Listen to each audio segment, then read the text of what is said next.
17 miles beneath the border of Switzerland and France, a machine colder than outer space fires particles at 99.9% the speed of light, billions of collisions per second. Temperatures hotter than anything in the known universe. And buried in that chaos, physicists are finding cracks, tiny fractures in the equations that describe reality. Some anomalies point to forces we have never detected. Others suggest particles that should not exist. If you enjoy this journey, consider subscribing and pressing like. We are about to go somewhere physics was never supposed to take us. Prepare yourself. We begin. Picture a circle so vast it crosses beneath two countries.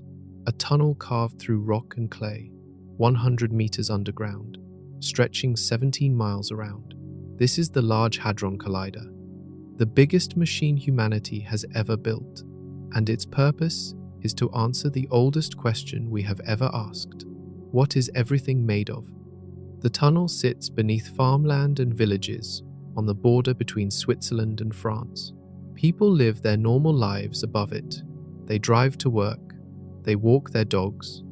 They have no idea that directly beneath their feet, particles are screaming through a vacuum at speeds that would circle the entire Earth 7 times in a single second. The machine itself looks like something from a dream about the future.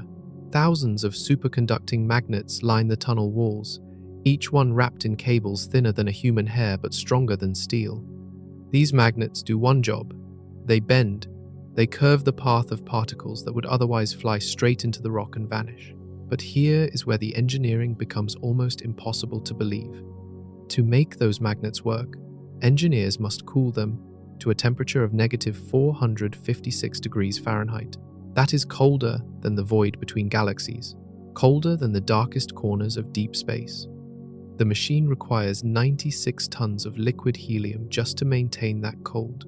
One small rise in temperature, and the entire system fails. Inside this frozen ring, 2 beams of protons travel in opposite directions. Each beam contains billions of particles. They race around the circle 11,000 times every second, gaining energy with each lap. The particles become so fast that time itself begins to slow down for them. This is confirmed physics. At these speeds, Einstein's relativity takes over, and the protons experience time differently than we do.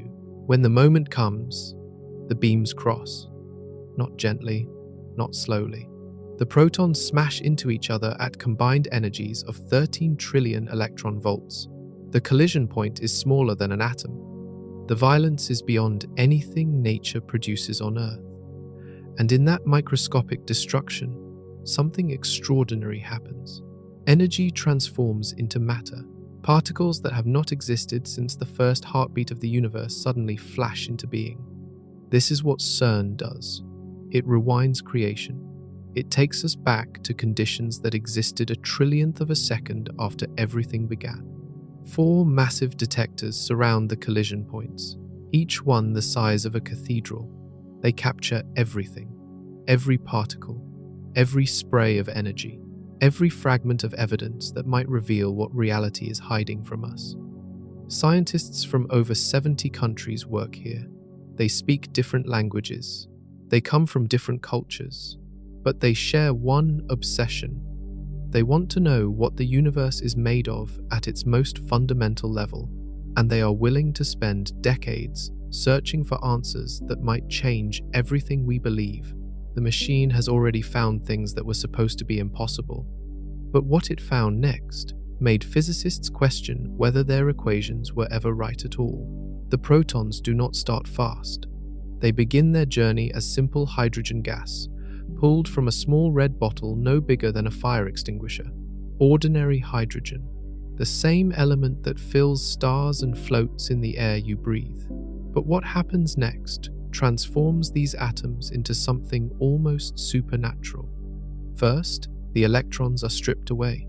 What remains is the nucleus, a single proton, positively charged, ready to be pushed. The acceleration happens in stages. Think of it like a relay race where each runner passes the baton to someone faster. The protons enter a small, linear accelerator and gain their first burst of speed. Then they transfer to a larger ring, then another, then another. Each ring pushes them closer to the ultimate limit. That limit is the speed of light. Nothing with mass can reach it.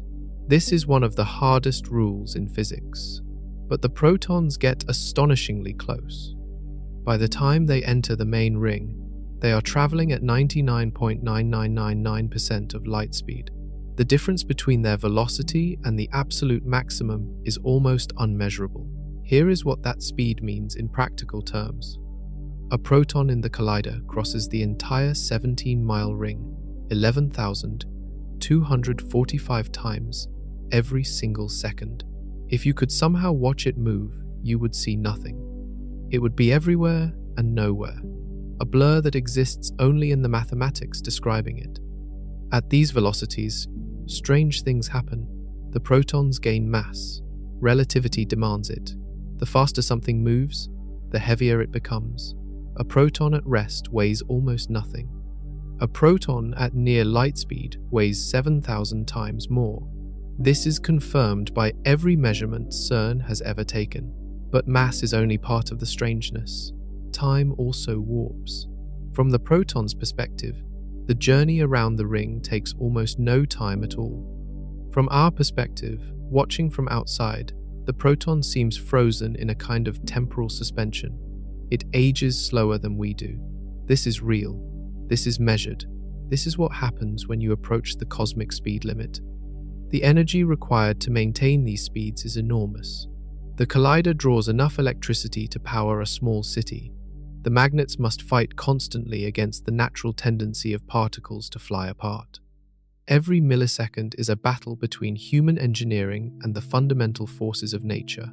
And then comes the collision. The beams are focused until they are thinner than a human hair. The timing must be perfect. If two bunches of protons miss each other by even a fraction of a millimeter, nothing happens. But when they hit, when billions of particles slam into billions of other particles, the energy released is staggering. For a brief instant, the temperature at the collision point reaches several trillion degrees, hotter than the center of any star, hotter than anything in the universe today. In that heat, matter dissolves into something more fundamental. What emerges from that chaos rewrote the textbooks once before, and scientists believe it is about to happen again. For 50 years, physicists had a problem they could not solve. Their equations worked beautifully. They predicted how particles behaved, how forces operated, how the universe held itself together. But there was a hole in the mathematics, a gap that made no sense. The equations said particles should have no mass, zero, nothing. Every electron, every quark, every fundamental piece of matter should weigh exactly nothing and fly through the universe at the speed of light. Obviously, this is wrong. You have mass. The chair beneath you has mass. The planet has mass. Something in the equations was missing. In 1964, several physicists proposed an answer. There must be a field, an invisible field that fills all of space. When particles move through this field, they interact with it. That interaction creates drag, and that drag is what we experience as mass. Think of it like walking through water.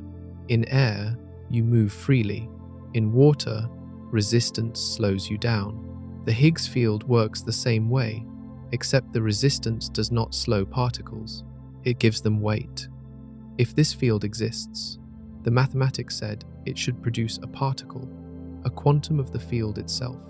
They called it the Higgs boson, but finding it would be nearly impossible. The Higgs boson is unstable. It exists for less than a trillionth of a second before decaying into other particles. You cannot catch it. You cannot hold it. You can only see the debris it leaves behind and work backward. For decades, physicists searched. They built larger and larger colliders. They analyzed billions of collisions. They found nothing. Some began to wonder if the particle was real at all. Maybe the theory was wrong. Maybe mass came from something else entirely. Then came July 4th, 2012. In a packed auditorium at CERN, scientists announced they had found it. The Higgs boson was real. The data was overwhelming. Two separate detectors, using two completely different methods, had both captured its signature. The statistical certainty was 5 sigma, meaning the chance of error was less than 1 in 3 million. The room erupted. Peter Higgs, the physicist who had proposed the field 48 years earlier, sat in the audience with tears running down his face. He had waited half a century to know if his mathematics described reality. It did. But the discovery created new mysteries. The Higgs boson has a specific mass, about 125 billion electron volts, and that number is strange. It sits in a narrow range that suggests the universe might be unstable. The vacuum itself might be capable of collapsing into a lower energy state, destroying everything. This is theoretical, unconfirmed, but the mathematics allow it. And there is something else, something the equations predicted that has still never been observed directly.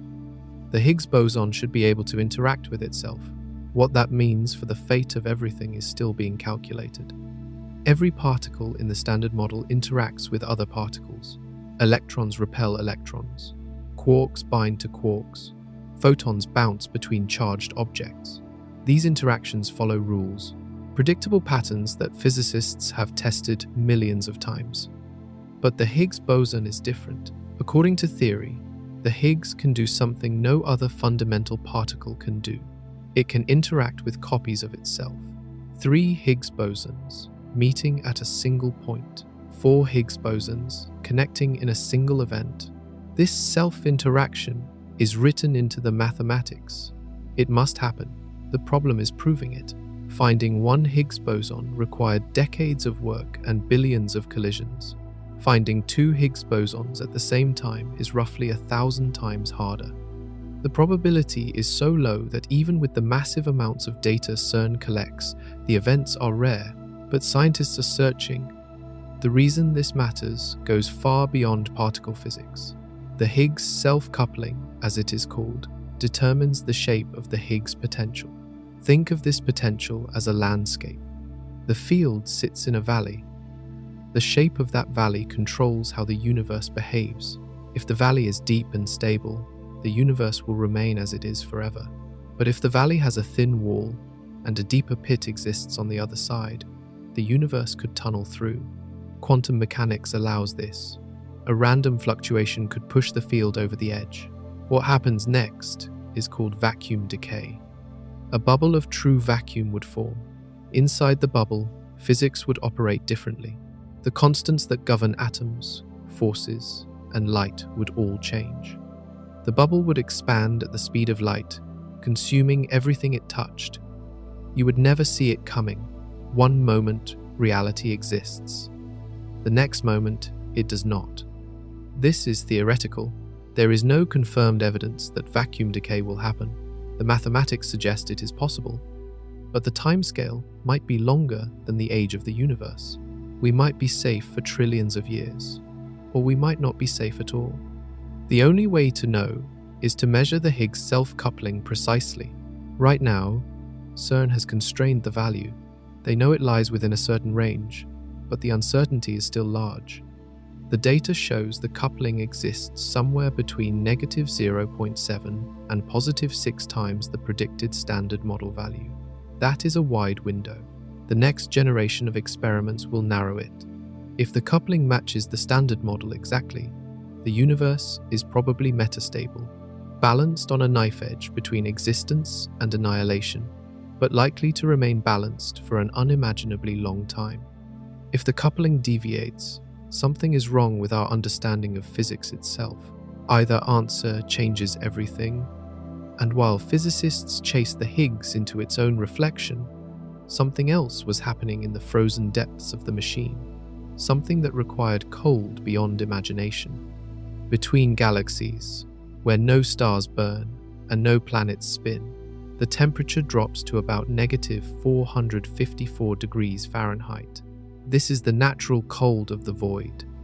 The background radiation left over from the birth of the universe keeps space from reaching absolute zero, but just barely. The Large Hadron Collider operates colder than that.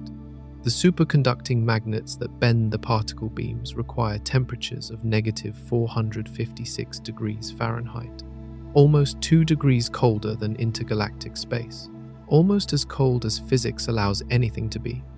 Reaching this temperature requires a system of staggering complexity. 96 tons of liquid helium circulate through the machine. Helium is the only substance that remains liquid at these extremes. Everything else freezes solid. The helium must be continuously pumped, monitored, and recycled. Even a tiny leak would cause catastrophic warming. In 2008, exactly that happened. During the initial startup, a faulty electrical connection caused a spark. The spark heated a small section of the machine. That heat caused helium to vaporize explosively. The pressure wave damaged over 50 magnets and ripped vacuum pipes from their mountings. The repairs took 14 months. The cost reached millions of dollars. The machine is fragile despite its size. A bird dropping a piece of bread on an outdoor power unit once caused a shutdown. A weasel chewing through electrical cables knocked the system offline. Engineers have learned to expect the unexpected. But when the cold holds, something remarkable happens. The superconducting magnets lose all electrical resistance. Current flows through them without any loss of energy. In a normal wire, electricity generates heat. That heat wastes power and limits how much current you can push through. Superconductors have no such limit. The same current can circulate forever without adding any energy. This is what allows the magnets to generate fields powerful enough to bend particles moving at near light speed. A conventional magnet would melt. A superconducting magnet simply bends space around itself. There are 1,232 dipole magnets in the main ring. Each one is nearly 50 feet long and weighs 35 tons. Together, they contain enough niobium titanium wire to wrap around the equator twice. The precision required to align them is measured in fractions of a millimeter. If any magnet fails, the beam loses control. Particles moving at close to light speed would slam into the tunnel walls. The energy they carry is equivalent to a speeding train. The machine has emergency systems that can dump the beam into a graphite absorber within 3 laps of the ring, less than 1,000th of a second. But the margin for error is razor thin. Everything must work perfectly. The cold must hold. The magnets must fire. The beams must stay aligned. When they do, the collider becomes a time machine. And in 2023, it was pointed at the strangest target yet. Something that should not exist. Something that seems identical to matter, yet vanished almost completely from the universe. The experiments at CERN were about to drop antimatter. Every particle has a twin, an opposite, an antimatter counterpart that carries reverse charges but otherwise looks identical. The electron has the positron. The proton has the antiproton. When matter and antimatter meet, they annihilate each other completely, converting all their mass into pure energy. This is confirmed physics, measured countless times, undeniable.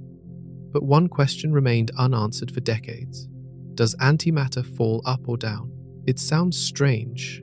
Why would antimatter behave differently in a gravitational field?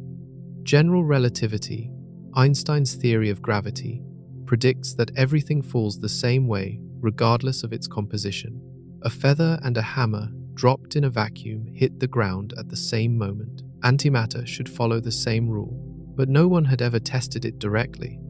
The problem is keeping antimatter alive long enough to drop. As soon as an antiparticle touches ordinary matter, both are destroyed. You cannot hold antimatter in your hand. You cannot place it on a scale. You cannot simply let go and watch what happens. CERN built a machine to solve this problem. The ALPHA experiment creates anti-hydrogen atoms by combining antiprotons with positrons. These anti-atoms are electrically neutral, which means they can be trapped using magnetic fields rather than electric ones. The trap suspends the anti-hydrogen in a vacuum, preventing any contact with normal matter. In 2023, the team was ready. They created a cloud of anti-hydrogen atoms inside a vertical cylinder surrounded by superconducting coils. Then, slowly, they weakened the magnetic trap. The anti-atoms began to escape. Some drifted upward, some drifted downward. When each one touched the cylinder wall, it annihilated and released a flash of energy. Detectors recorded where each flash occurred.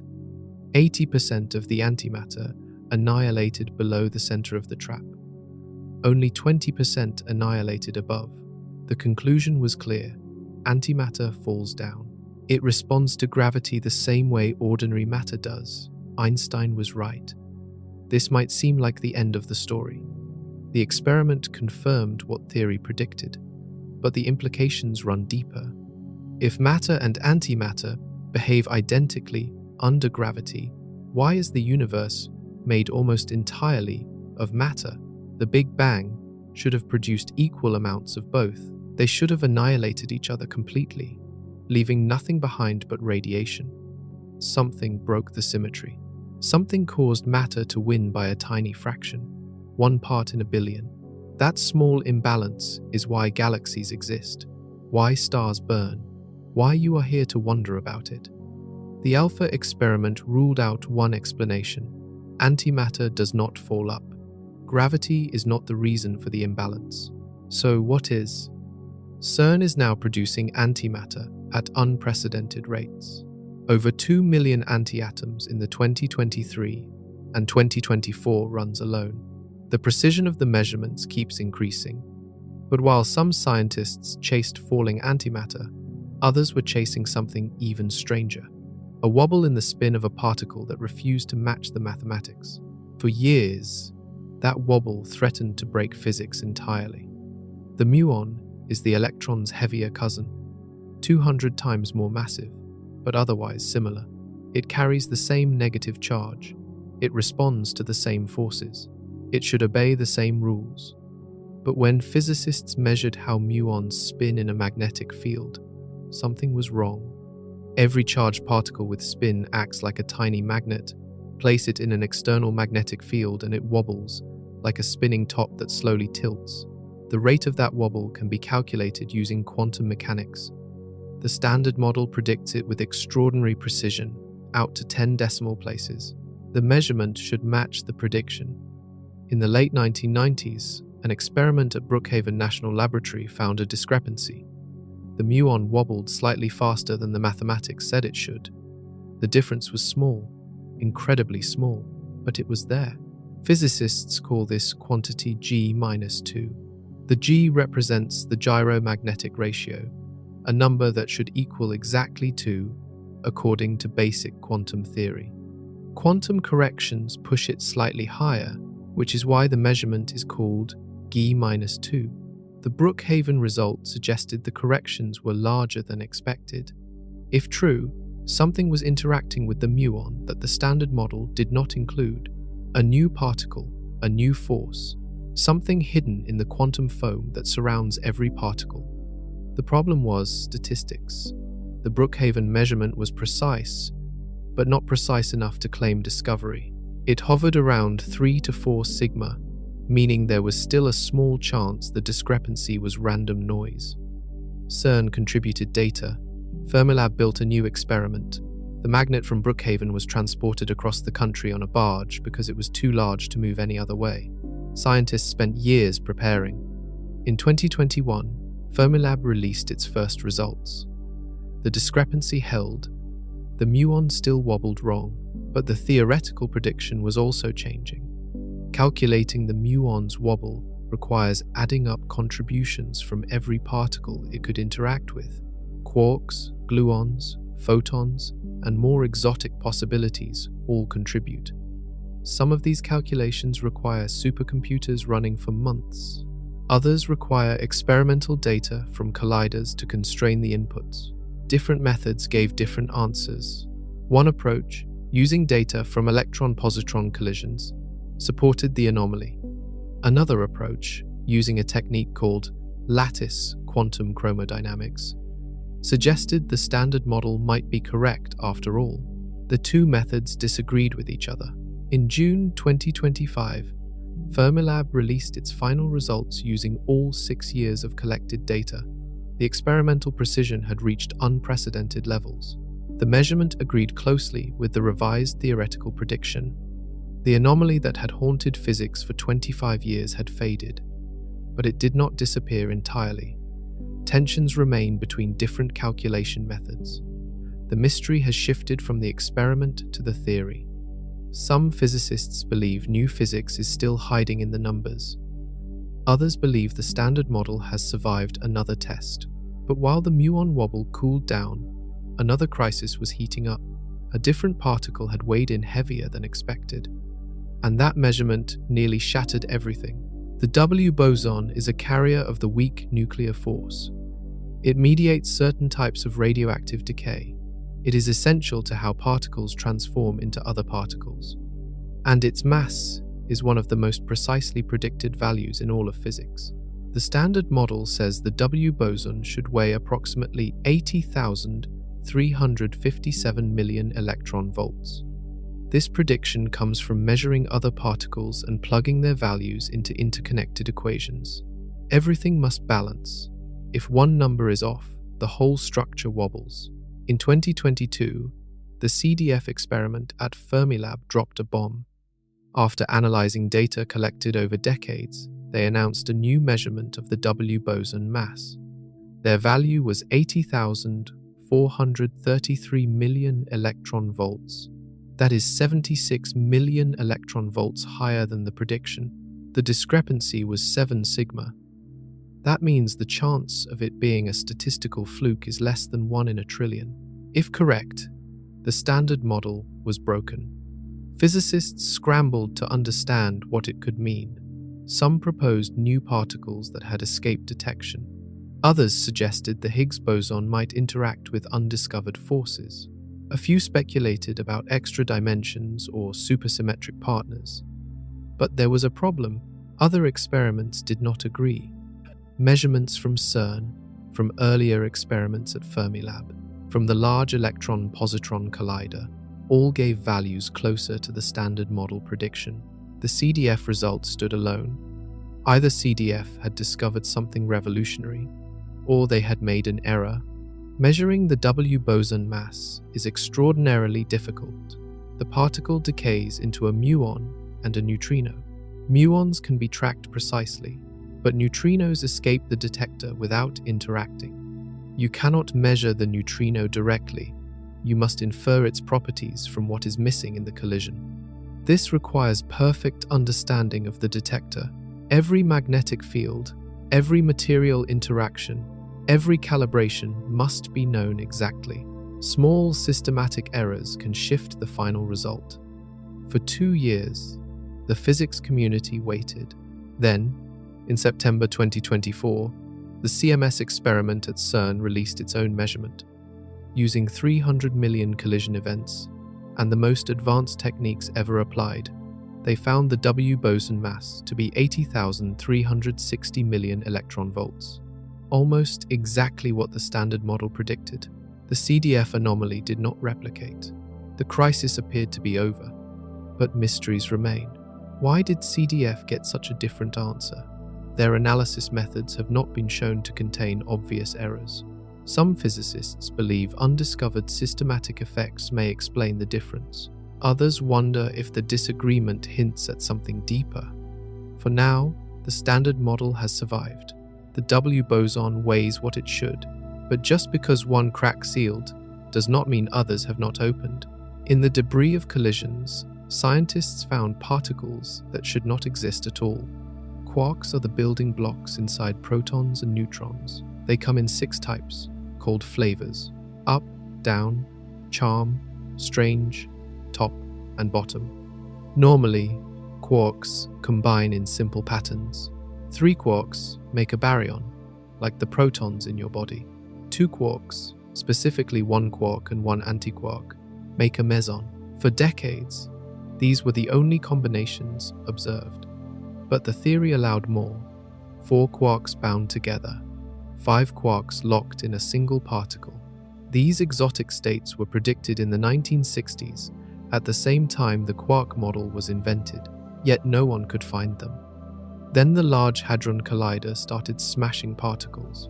The LHCb detector specializes in studying bottom quarks and charm quarks. These heavy quarks live just long enough to travel a fraction of a millimeter before decaying, leaving distinctive tracks that can be reconstructed with precision. By analyzing those tracks, physicists began finding things that did not match any known particle. In 2015, LHCb announced the first confirmed pentaquark, 5 quarks bound together. The particle contained a charm quark, a charm antiquark, and 3 light quarks.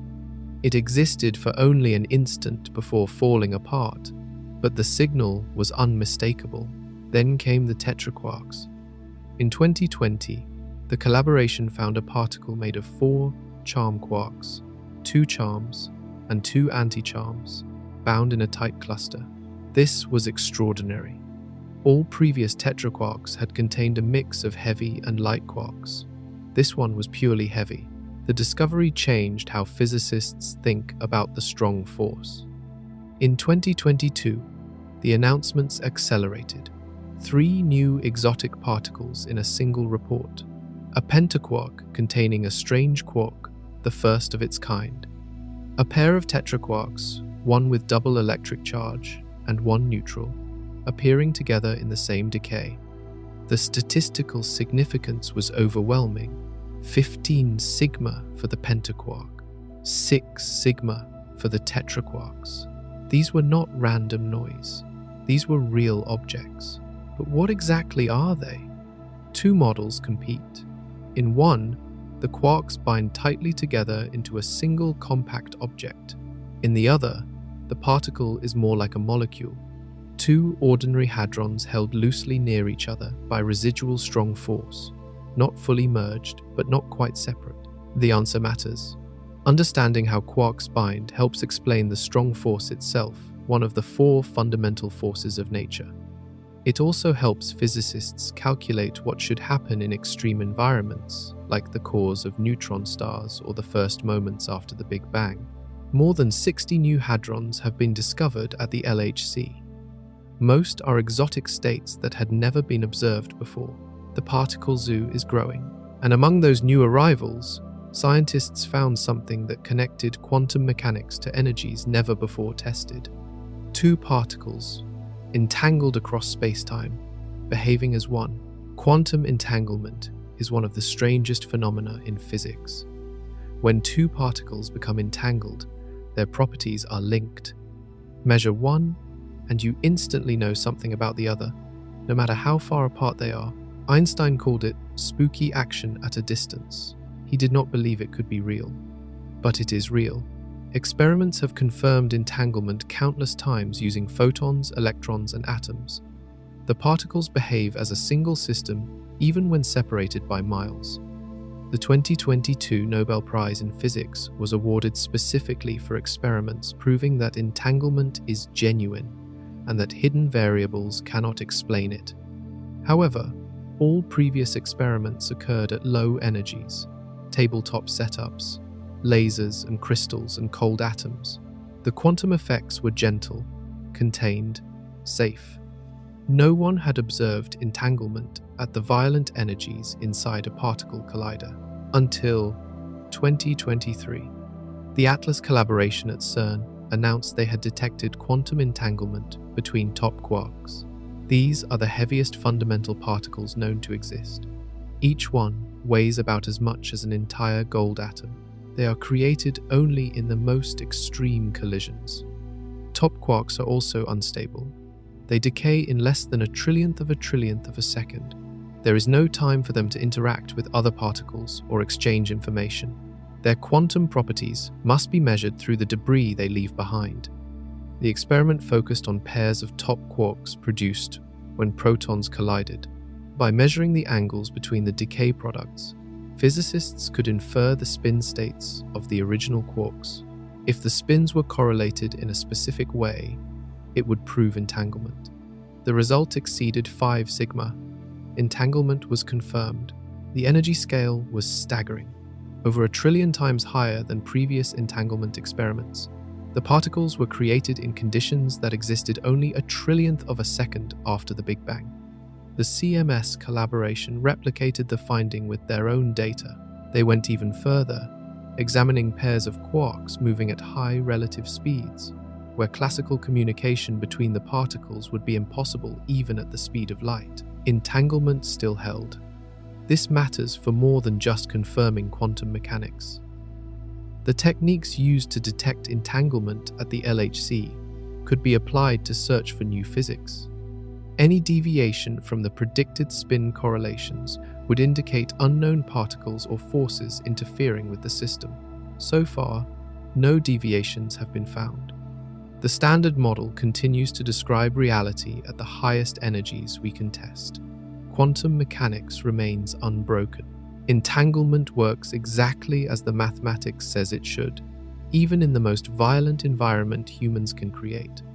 But confirming the old theories was never the main goal. CERN exists to find what lies beyond, and in the subtle differences between matter and antimatter, scientists found a clue that might explain why the universe exists at all. The Big Bang should have produced equal amounts of matter and antimatter.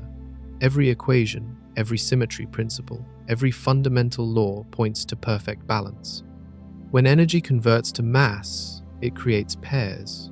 One particle, one antiparticle, always equal. Yet look around you. Everything is matter. The air you breathe, the stars overhead, the most distant galaxies, matter won, antimatter lost. The asymmetry is tiny. For every billion antimatter particles created in the Big Bang, there were 1,000,000,001 matter particles. That tiny excess is all that survived the mutual annihilation. Everything you see in the universe comes from that one particle in a billion. Something broke the symmetry. Physicists call it CP violation. The C stands for charge conjugation, swapping particles for antiparticles. The P stands for parity, looking at the mirror image of a process. If physics is perfectly symmetric, then flipping both charge and parity should give identical results. But it does not. In 1964, experiments showed that certain particles decay slightly differently than their antiparticles. The effect was small but real. CP violation exists in the Standard Model, encoded in the mathematics of quark mixing. The question is whether the known CP violation is enough to explain the matter-antimatter asymmetry. Most physicists say no. The Standard Model effect is too weak by many orders of magnitude. Something else must be happening. CERN has been searching. The LHCb experiment specializes in studying CP violation. It examines decays of particles containing bottom quarks and charm quarks, looking for tiny differences between matter and antimatter versions. In 2025, the collaboration announced a breakthrough. They had observed CP violation in baryons for the first time. Baryons are particles like protons and neutrons, made of 3 quarks. Previously, CP violation had only been confirmed in mesons, which contain 2 quarks. The measurement involved 2 types of particles containing bottom quarks. By comparing how often they decayed through different pathways, physicists detected the asymmetry. This does not solve the mystery. The observed CP violation is still too small to explain why matter dominates the universe. But it confirms that baryons behave differently from their antimatter counterparts. More channels remain to be explored. Each new measurement constrains the possibilities. Each new confirmation of Standard Model predictions pushes the unknown further into the corners. If the Standard Model cannot explain the asymmetry, new physics must exist. And new physics would mean new particles, new forces, new interactions that have hidden from every experiment so far. The universe is made of matter because something we do not understand made it that way. Finding that something is why CERN keeps smashing particles together. But the matter we can see is only a fraction of what exists. Most of the universe is invisible. Everything the Large Hadron Collider studies. Every proton, every quark, every Higgs boson. All of it adds up to about 5% of the universe. 5%. The rest is dark. Not dark as in distant or faint. Dark as in undetectable by any instrument ever built. Matter that does not emit light, does not absorb light. does not interact with normal matter except through gravity. We know it exists because of how galaxies move. In the 1970s, astronomer Vera Rubin measured the rotation speeds of stars in distant galaxies. The stars at the edges should have been moving slower than the stars near the center, the same way outer planets orbit more slowly than inner ones. That is how gravity works with visible mass. But the outer stars were moving too fast, much too fast. The only explanation was invisible mass, pulling on the stars with gravity, but remaining otherwise undetectable. Dark matter is confirmed by multiple independent observations. Gravitational lensing, where light bends around invisible mass. The cosmic microwave background, where tiny temperature variations reveal the structure of the early universe. The formation of galaxies, which could not have occurred without dark matter seeds. The evidence is overwhelming. Something is there, but no one knows what. Particle physicists have proposed many candidates. Weakly interacting massive particles, or WIMPs, were the leading theory for decades. Heavy particles that interact only through gravity and the weak force, left over from the Big Bang like cosmic relics. CERN has searched for WIMPs. If they exist and have the right properties, they should occasionally be produced in high-energy collisions. They would escape the detectors without interacting, creating events with missing energy. No such events have been found. The search continues. Other candidates remain possible. Axions, hypothetical light particles proposed to solve a different problem entirely. Sterile neutrinos, cousins of ordinary neutrinos that do not feel the weak force. Primordial black holes, formed before the first stars. Dark energy is even stranger. In 1998, astronomers discovered that the expansion of the universe is accelerating. Something is pushing space apart faster and faster. That something has been named dark energy, but the name hides our ignorance. No one knows what it is. Dark energy makes up about 68% of the universe. Dark matter accounts for another 27%. Ordinary matter, the atoms and particles and everything we can touch, fills the remaining 5%. CERN cannot study dark energy directly. The energies involved are far below what colliders can probe. But if dark matter is made of particles, there is a chance the LHC can produce them. Every collision is a lottery ticket. Every spray of debris is searched for signs of something escaping, something invisible, something new. So far, the searches have come up empty. But absence of evidence is not evidence of absence. The particles might be lighter than expected, heavier than expected, interact through forces we have not imagined. The hunt continues.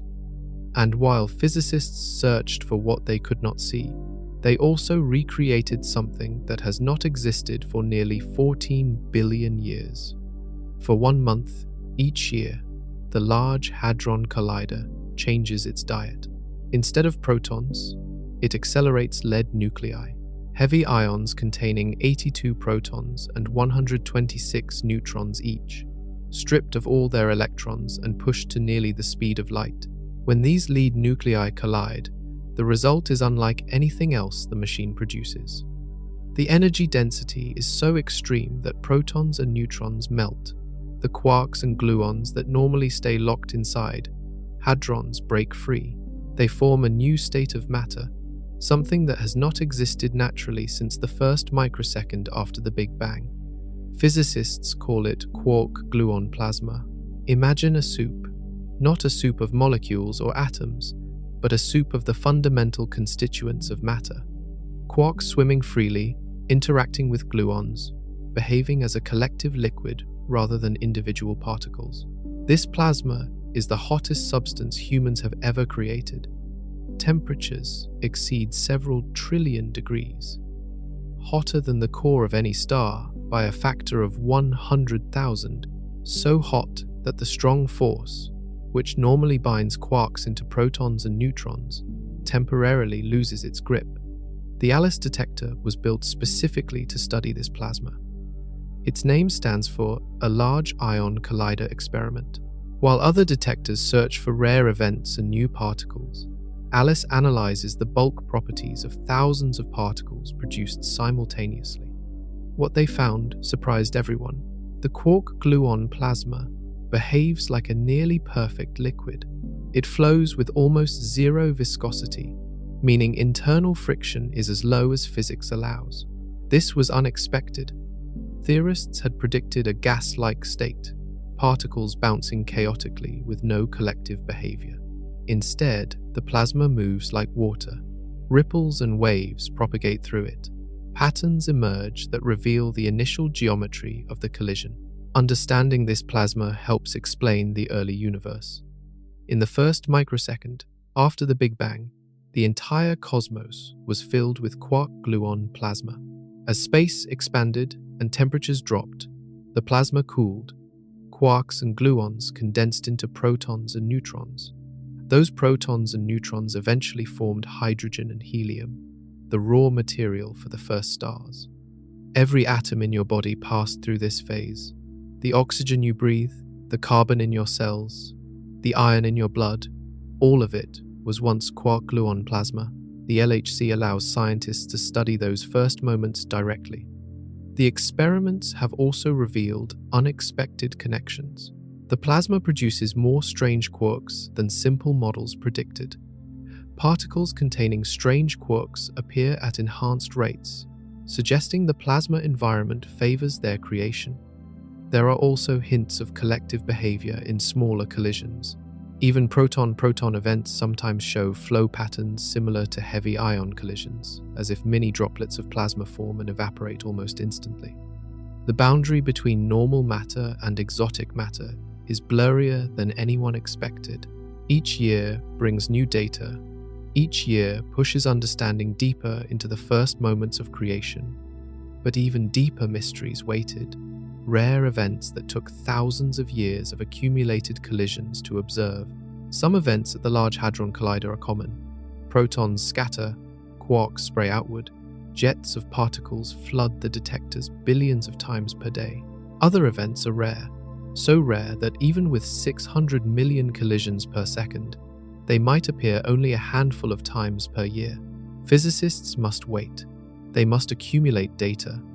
They must sift through trillions of events to find the needle in the haystack. The Higgs boson decaying into a pair of muons is one of those needles. The Higgs can decay many ways. Into bottom quarks, about 58% of the time.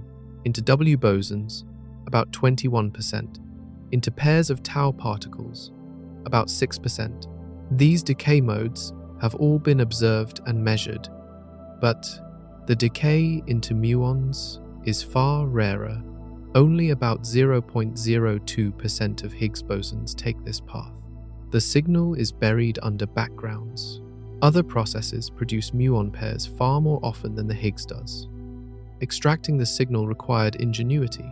Physicists developed new analysis techniques. Machine learning algorithms trained on simulated data learned to recognize the subtle signatures of Higgs decays. Advanced statistical methods squeezed every drop of information from the measurements. In 2020, Atlas announced the first evidence. The signal exceeded 3 sigma, strong but not definitive. CMS found similar results.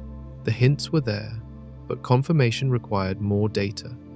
By 2024, the combined results reached the threshold for discovery.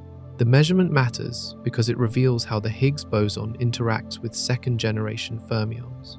The muon is the heaviest particle in the second generation. Its coupling to the Higgs should follow a precise pattern based on its mass. If the coupling were different than expected, it would indicate new physics. Perhaps the Higgs is not alone. Perhaps other particles contribute to mass in ways the standard model does not describe. So far, the measurement matches the prediction. But precision continues to improve. Every new dataset narrows the uncertainty. Every analysis, refinement, sharpens the picture.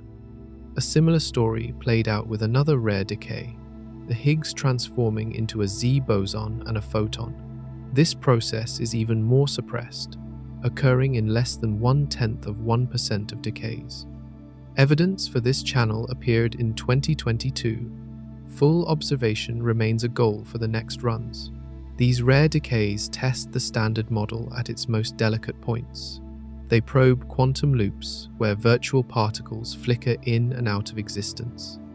Any discrepancy could reveal particles too heavy to produce directly but light enough to influence the mathematics. Thousands of years of equivalent collision time have accumulated in the detectors. The samples grow larger, the measurements grow sharper, and with each improvement, the noose tightens around whatever new physics might be hiding. But new physics has hidden well, which raises a troubling question. If the standard model keeps working, what does that say about the universe we live in? The Higgs boson has a mass of about 125 billion electron volts. That number is not random. It was not guaranteed. In principle, the mass could have been almost anything.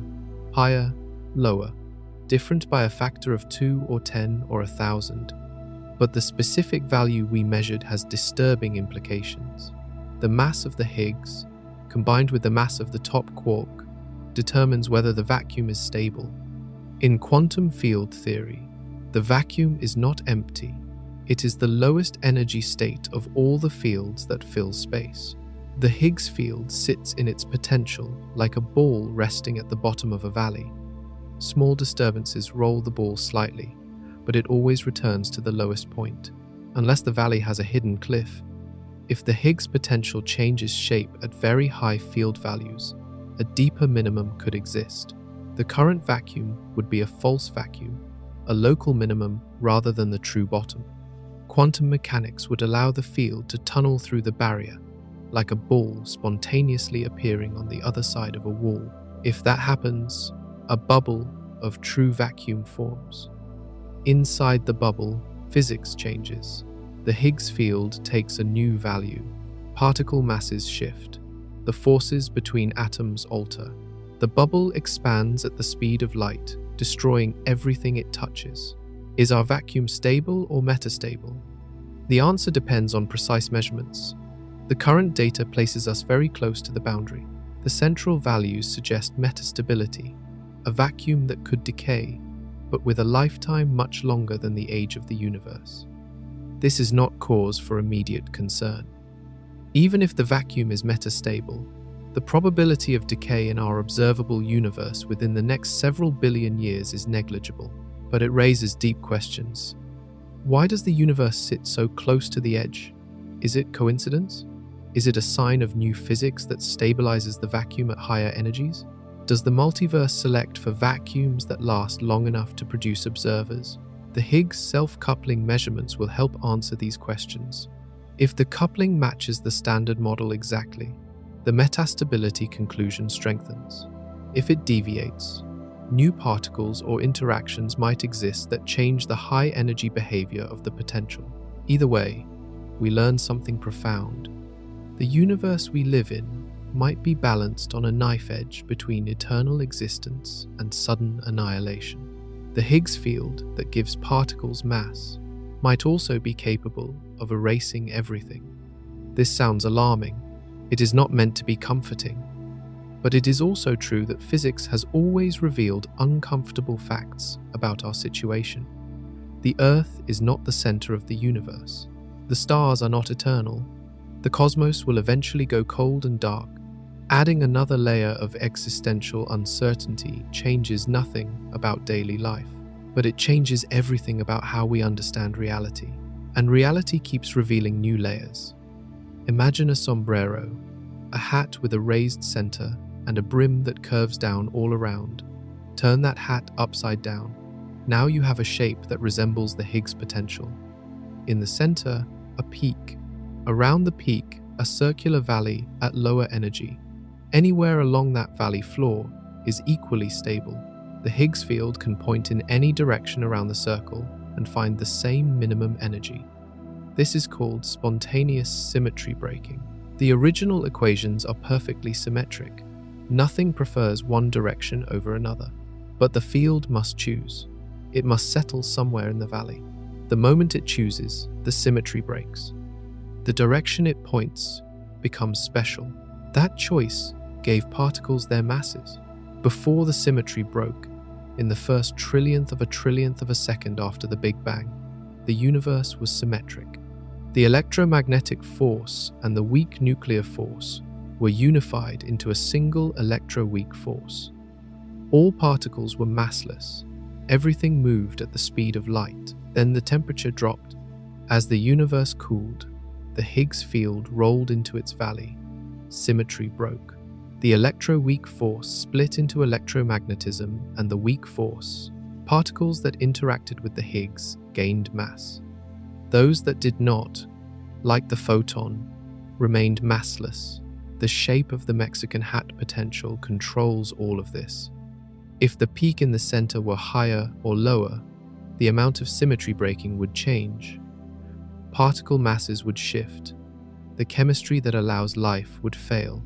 Stars might not burn. Atoms might not form. Measuring the Higgs self-coupling tells us the exact curvature of the hat. How steep is the central peak?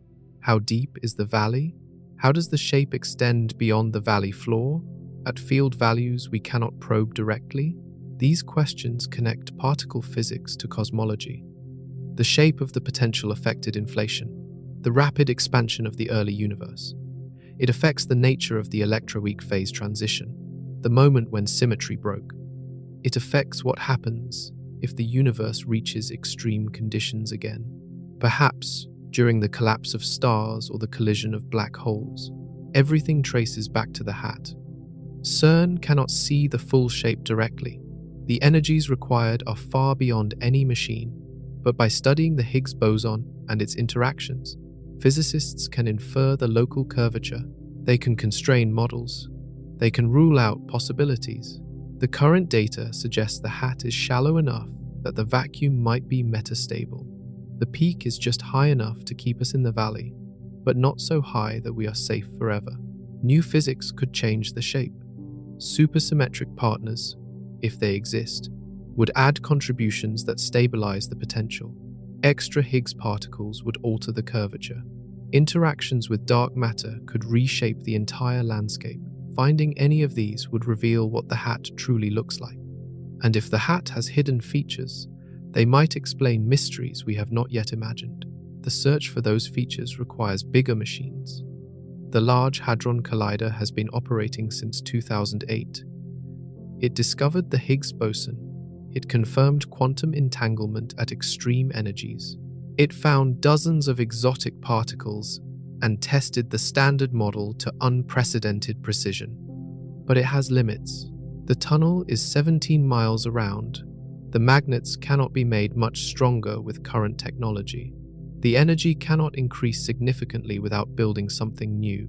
CERN is planning something new. The future circular collider would be 4 times larger, a tunnel nearly 62 miles in circumference, burrowing beneath the Jura Mountains and Lake Geneva. It would start as an electron-positron collider, producing Higgs bosons with extraordinary precision. Later, it would upgrade to a hadron collider with collision energies of 100 trillion electron volts, 7 times more powerful than today's machine. The precision gains from the electron-positron phase would be immediate. Electrons and positrons are fundamental particles. When they collide, all their energy goes into creating new particles. There are no leftover quarks, no spray of debris, no messy backgrounds. This cleanliness allows measurements that hadron colliders cannot match. The Higgs boson couplings could be measured to within 1% or better. Any deviation from the standard model would stand out clearly. If the Higgs is hiding secrets, the future circular collider would expose them. The later hadron phase would explore uncharted territory. At 100 trillion electron volts, particles too heavy for the LHC could be produced directly. Supersymmetric partners, if they exist at the relevant mass scale, would appear. New gauge bosons, predicted by theories that extend the standard model, could be discovered. The machine would also improve searches for dark matter candidates. If weakly interacting particles exist with masses in the right range, they would show up as missing energy. The higher collision rates would make rare events more common, but the project faces challenges. The cost is estimated at over $20 billion. Construction would take decades. The tunneling alone is a massive civil engineering project, passing through different rock layers and beneath bodies of water. Some physicists argue the money would be better spent on smaller, more targeted experiments. Others believe the discovery potential justifies the investment. The debate continues in scientific committees and funding agencies around the world. What is certain is that the current machine will not last forever. The high luminosity upgrade to the LHC will increase collision rates starting in 2029. That will extend the physics reach for another decade. But eventually, diminishing returns will set in. The same energy can only reveal so much. To go further, you need more energy. The future circular collider would provide it, or perhaps a different design, a muon collider that achieves high energies in a smaller ring. The technology is less mature, but the physics case is compelling. One way or another, humanity will build a bigger machine. The questions demand it. The universe refuses to give up its secrets easily. And the biggest question of all remains unanswered. What will break first? Our understanding? Or the equations that have guided us this far? Deep in the mathematics of theoretical physics, there exists a particle that no experiment has ever seen. It carries no electric charge. It has no color charge. It barely interacts with anything in the standard model. Yet it might be everywhere. Physicists call it the dark photon. The ordinary photon mediates electromagnetism. It carries the force between charged particles.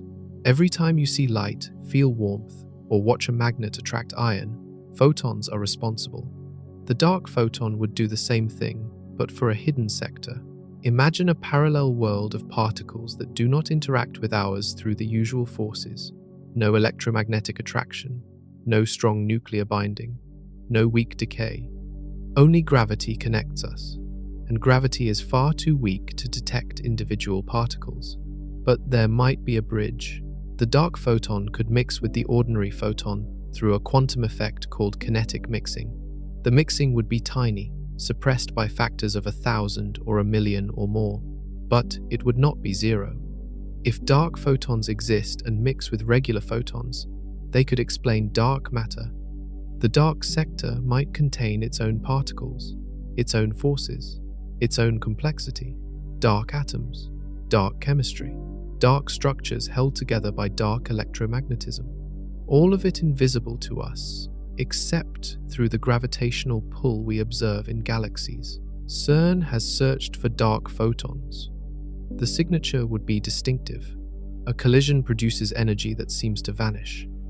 The missing energy could be carried away by a dark photon, escaping the detector without triggering any sensors. Alternatively, the dark photon could decay back into ordinary particles. If it lives long enough, it would travel some distance before decaying, creating a displaced vertex that appears away from the collision point.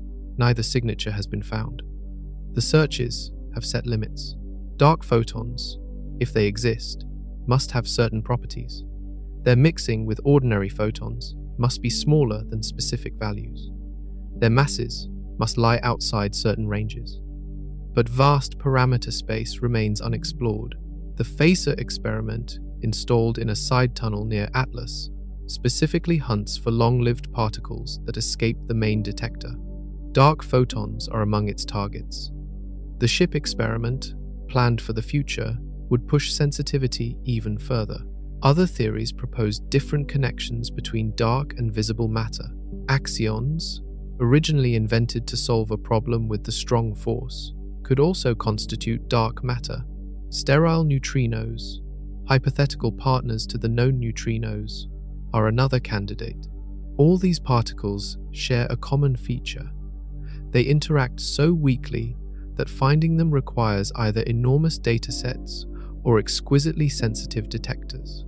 CERN provides the datasets. Specialized experiments provide the sensitivity. The search is methodical. Each null result eliminates possibilities. Each improvement in technique opens new windows. Eventually, either something will appear in the data or the parameter space will shrink until the theories become untenable. The ghost photon might be real, or it might be a mathematical mirage. a solution to equations that nature chose not to implement. Either answer teaches us something.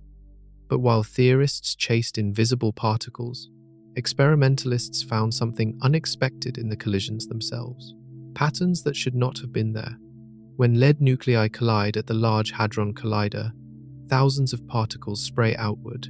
The debris forms patterns. Ripples and waves propagate through the expanding fireball. Physicists call this collective flow, and it reveals that the quark-gluon plasma behaves like a liquid. This was expected. Heavy ion collisions produce enough matter to establish collective behavior. The plasma is dense, the particles interact. Hydrodynamics applies. But then physicists looked at proton-proton collisions. A proton is tiny compared to a lead nucleus. When two protons collide, far fewer particles are produced. The system should be too small for collective effects. Individual particle interactions should dominate. There should be no flow. There was flow. The patterns appeared in the data like ghosts, correlations between particles that pointed to collective behavior, ridges and valleys in the angular distributions that matched the signatures of hydrodynamics. At first, physicists doubted the results. Maybe the patterns came from something else. Jets of particles spraying from hard collisions could mimic flow. Quantum correlations could produce similar effects. The analysis needed to be bulletproof. It was. Multiple experiments confirmed the finding. CMS, Atlas, and Alice all saw the same patterns. The effect appeared not just in proton-proton collisions, but also in proton-lead collisions, where the asymmetry should have washed out any collective behavior. Something was creating droplets of quark-gluon plasma in the smallest collisions. The droplets would be microscopic, a few femtometers across, smaller than a proton itself. They would exist for only a trillionth of a second before expanding and cooling into ordinary hadrons. Yet, in that brief moment, they would flow. This discovery challenged the understanding of the strong force. Quark-gluon plasma was supposed to require a minimum amount of matter. Below that threshold, the system should behave like a gas, not a liquid. The proton-proton results suggested the threshold was lower than anyone expected, or perhaps something else was happening. Alternative explanations exist. Color glass condensate, a theoretical state of matter where gluons dominate, could produce similar patterns without true thermalization. Quantum interference effects could mimic collective flow. The debate continues. What is certain is that even the simplest collisions at the LHC contain surprises. The machine was built to find new particles. Instead, it is also revealing new states of matter, new behaviors, new connections between quantum mechanics and thermodynamics. Every collision is an experiment within an experiment. The primary search for Higgs bosons and exotic particles continues, but alongside it, a secondary investigation probes the fundamental nature of the strong force itself. The universe does not separate neatly into categories. Everything connects, and those connections sometimes point toward dangers that physicists take very seriously. Before the Large Hadron Collider turned on, some people worried it would end civilization. The concerns came in several flavors: microscopic black holes, strange matter that converts everything it touches, vacuum decay triggered by high-energy collisions. Each scenario sounded terrifying. Each one was taken seriously by physicists, who performed detailed calculations to assess the risks.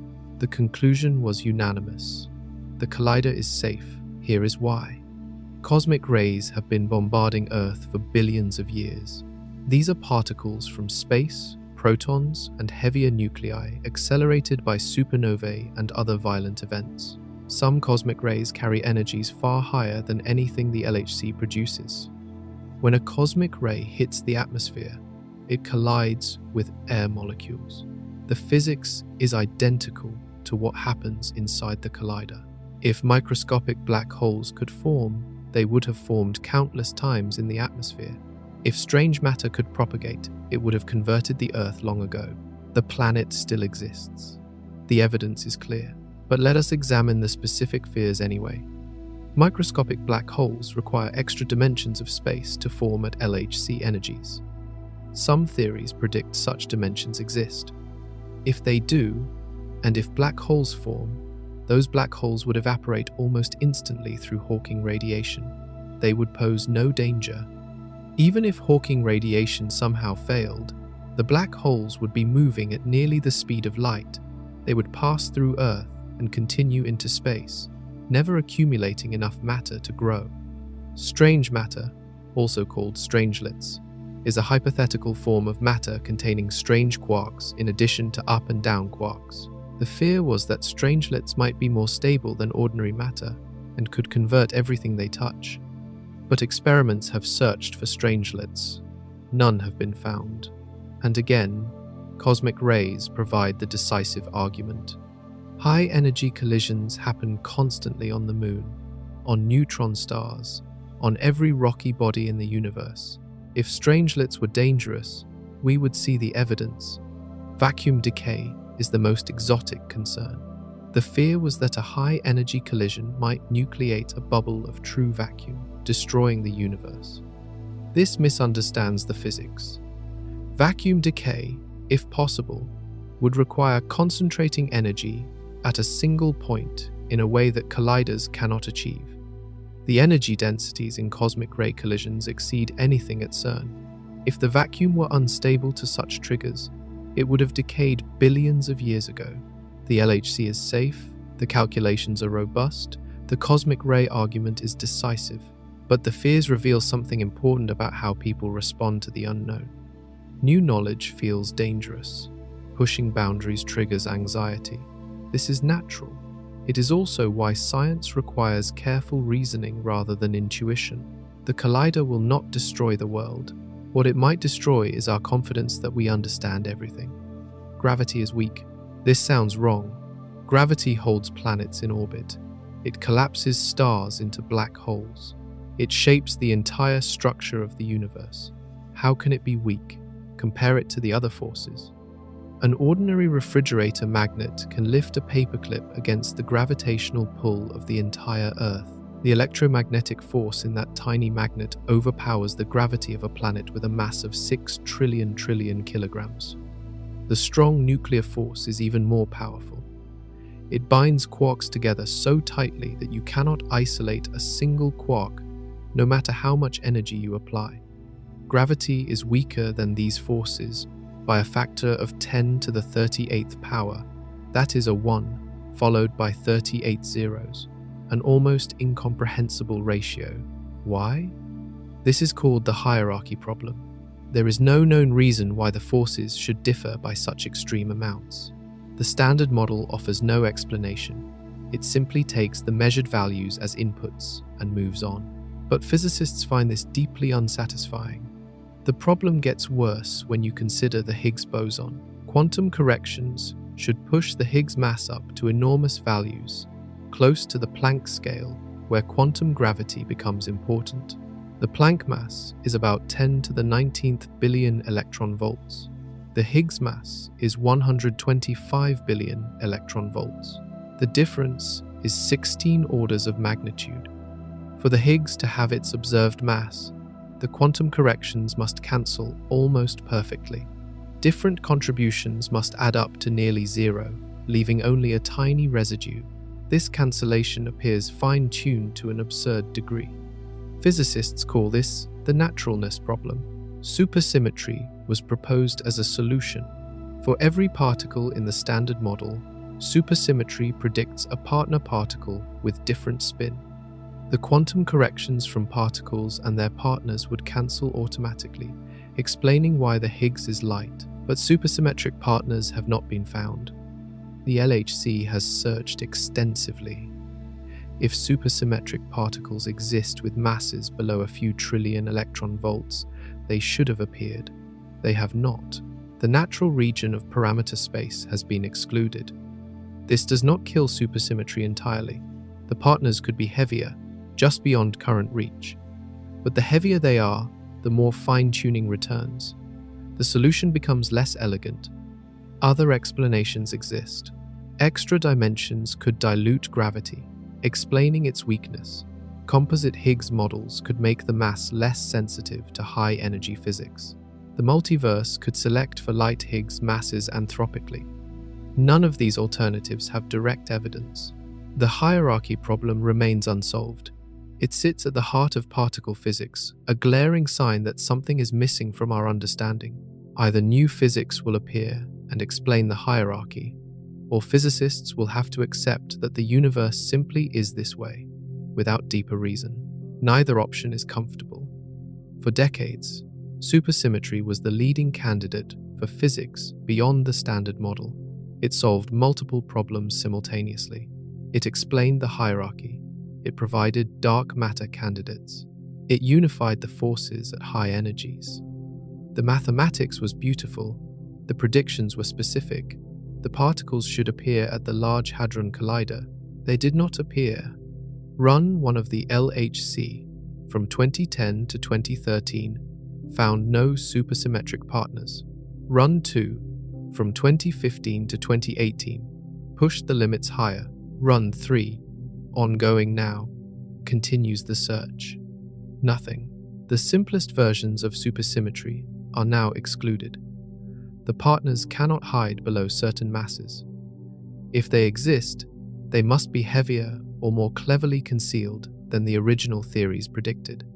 Some physicists have abandoned supersymmetry. They argue the theory made predictions that failed. Science requires updating beliefs when evidence contradicts expectations. Others remain hopeful. They point out that supersymmetry has many variations. The minimal model might be wrong, but extended versions could still work. The partners might decay in unusual ways that escape detection. The spectrum might be compressed, making signals hard to distinguish from background. The LHC keeps searching. Recent analyses focus on challenging signatures, long-lived particles that travel visible distances before decaying. Compressed spectra, where the mass differences are small and the decay products are soft. R-parity violating scenarios where the usual signatures are absent. Each search requires dedicated analysis. Each null result constrains the parameter space further. The net tightens. If supersymmetric partners exist at masses accessible to the LHC, they are running out of places to hide. But what if they are simply too heavy? The high luminosity upgrade will increase the data by a factor of 10. The future circular collider would reach 7 times higher energies. If supersymmetry lives just beyond current reach, future machines might find it. Or supersymmetry might be wrong. This would be a major shift for theoretical physics. Many careers were built on supersymmetric model building. Many hopes were pinned on its discovery. Acknowledging failure is difficult, but science demands honesty. The universe does not care what physicists find elegant. It does what it does. The job of experiments is to reveal what that is, regardless of theoretical preferences. Supersymmetry remains possible. It is not yet dead, but it is no longer the confident prediction it once was. The absence of signals has forced humility on a field that was perhaps too certain of its expectations. Whatever lies beyond the standard model, it is more subtle than anticipated. Finding it will require patience, creativity, and more data than any machine has yet produced. Neutrinos were supposed to be massless. The original standard model assigned them zero mass.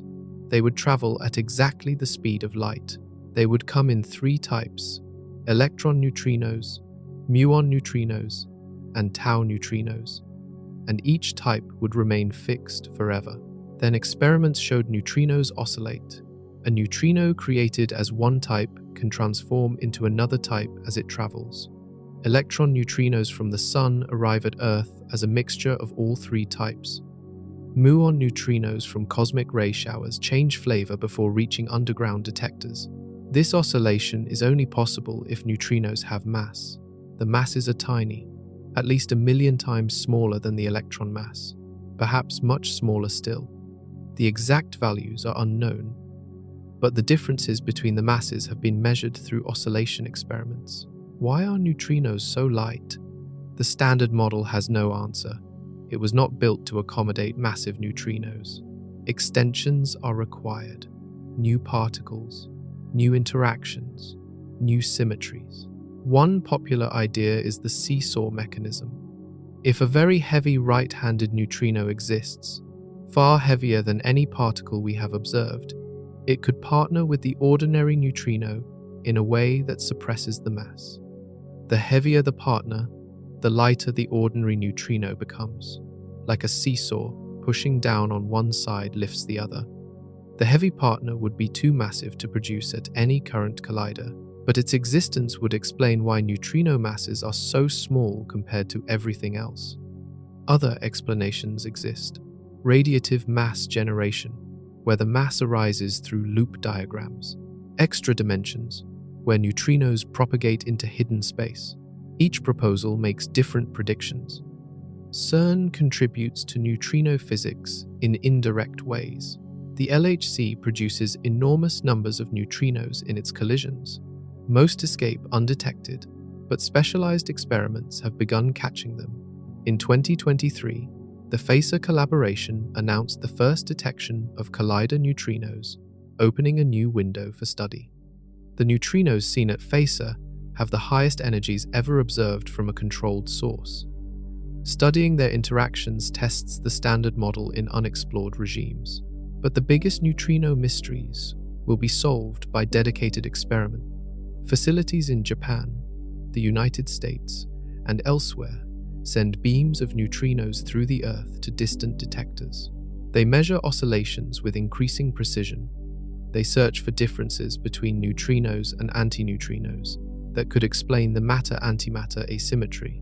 The neutrino sector hides secrets the LHC alone cannot reveal, but every piece of the puzzle connects. If new particles exist that generate neutrino masses, they might also affect processes at the LHC. The seesaw partners might leave traces in rare decays. The symmetries that protect neutrino masses might show up in other measurements. Everything is linked. And the deepest links might connect to forces we have never detected. 4 forces govern the universe. Gravity pulls masses together. Electromagnetism binds atoms and powers light. The strong force holds nuclei intact. The weak force enables radioactive decay. 4 forces, no more, no less. This has been the consensus for half a century. But what if there is a 5th? Hints have appeared over the years. Anomalies in experiments, unexplained results, data that does not quite fit the predictions. In 2016, a Hungarian laboratory reported something strange. They were studying the decay of an excited beryllium nucleus. The nucleus emits a gamma ray, which sometimes converts into an electron-positron pair. The angle between the electron and positron was measured precisely. There was a bump.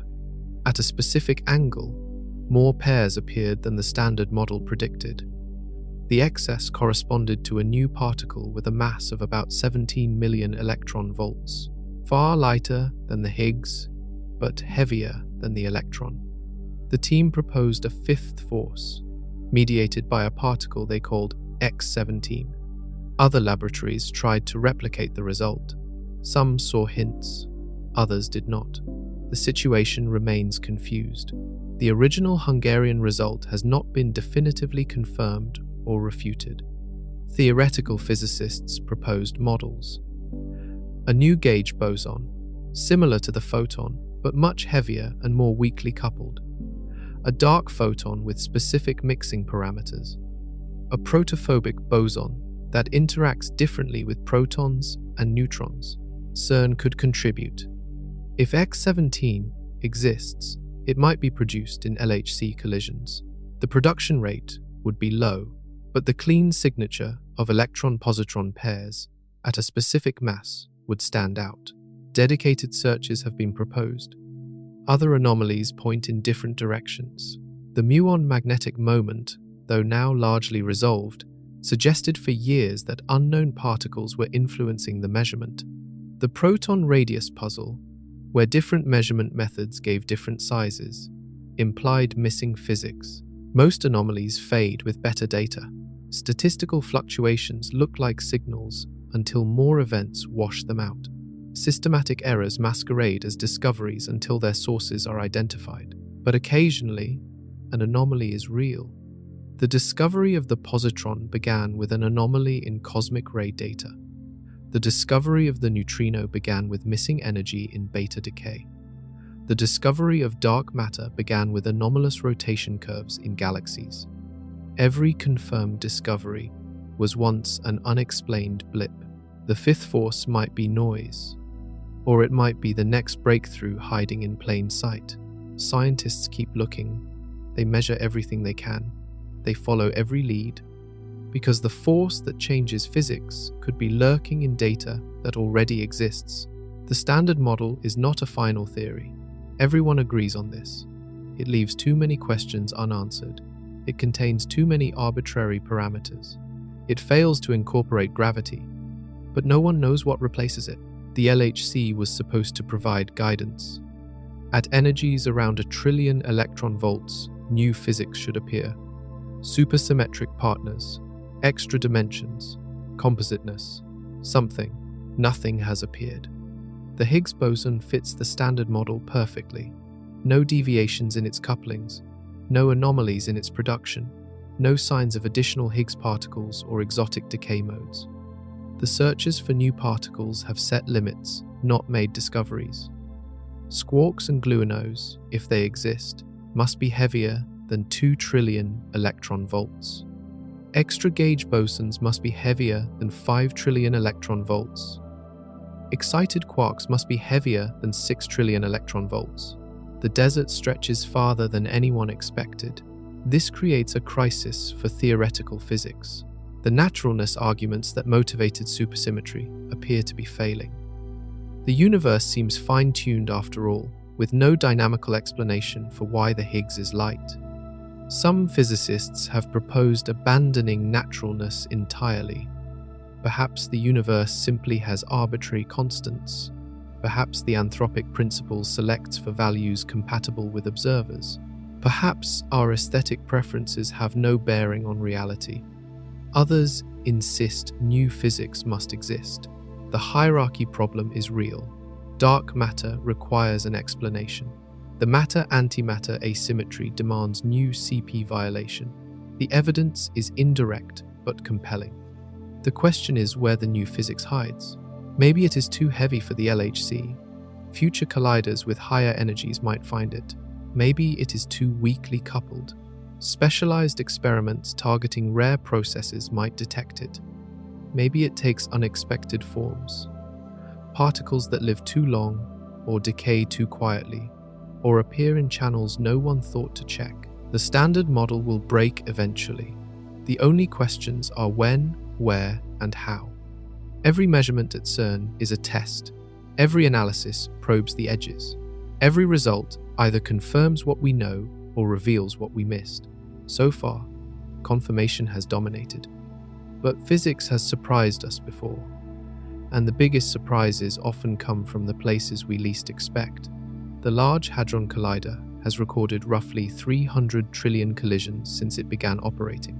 Each collision is preserved as a digital record, a snapshot of what particles were produced and where they went. Most of that data has been analyzed. Papers have been written, results have been announced. The Higgs boson discovery came from the first few trillion collisions. The exotic particles came from later runs. The precision measurements keep improving with each addition to the dataset, but analysis never truly ends. New techniques emerge. Machine learning algorithms find patterns that traditional methods missed. Improved calibrations change the interpretation of old measurements. Theoretical advances suggest new signatures to search for. Data that seemed fully exploited turns out to contain more information. The same collisions that discovered the Higgs are still being studied. Better understanding of backgrounds reveals smaller signals. Combinations of multiple channels increase sensitivity. What looked like featureless noise might harbor undiscovered particles. This is why data preservation matters. CERN maintains archives of everything the LHC has recorded. Future physicists, with future tools, will reanalyze what we collected. They might find things we could not see. Open data initiatives have released portions of the archive to the public. Researchers outside the collaborations can now access real collision data. Citizen scientists, students, and independent physicists all have the chance to make discoveries. The potential is enormous. A particle that decays in an unusual way might have been missed by standard searches. A correlation between variables might indicate new physics that no one thought to check. A subtle excess in the tails of a distribution might become significant when combined with other evidence. Every collision is a frozen moment of creation. The energy that existed in the first trillionth of a second after the Big Bang, compressed into a point smaller than an atom, recorded for eternity in silicon and magnetic tape. We do not yet know everything those records contain. The discoveries of the future might already be sitting in the data of the past, waiting for someone to ask the right question. In 2029, the Large Hadron Collider will transform. The high luminosity upgrade will increase the collision rate by a factor of 5 to 7. Where the machine now delivers around 1 billion collisions per second at full intensity, it will soon deliver up to 7 billion. More collisions mean more chances to find rare events. The Higgs boson, produced once in every 10 billion collisions, will appear more frequently. The exotic particles that require trillions of events to observe will become accessible. The precision measurements that are currently limited by statistics will improve dramatically. The upgrade requires new technology. Magnets near the collision points must focus the beams more tightly. The beams themselves will be restructured into denser bunches. The detectors must handle 10 times more simultaneous collisions without becoming overwhelmed.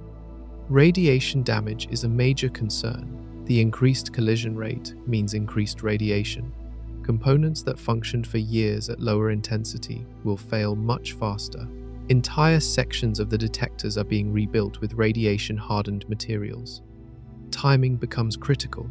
When dozens of collisions occur simultaneously, the detectors must distinguish which particles came from which collision. New timing layers, capable of measuring particle arrival to within a few tens of trillionths of a second, are being installed. The data rate will explode. Current systems record about 1,000 collision events per second, selected from the billion that occur.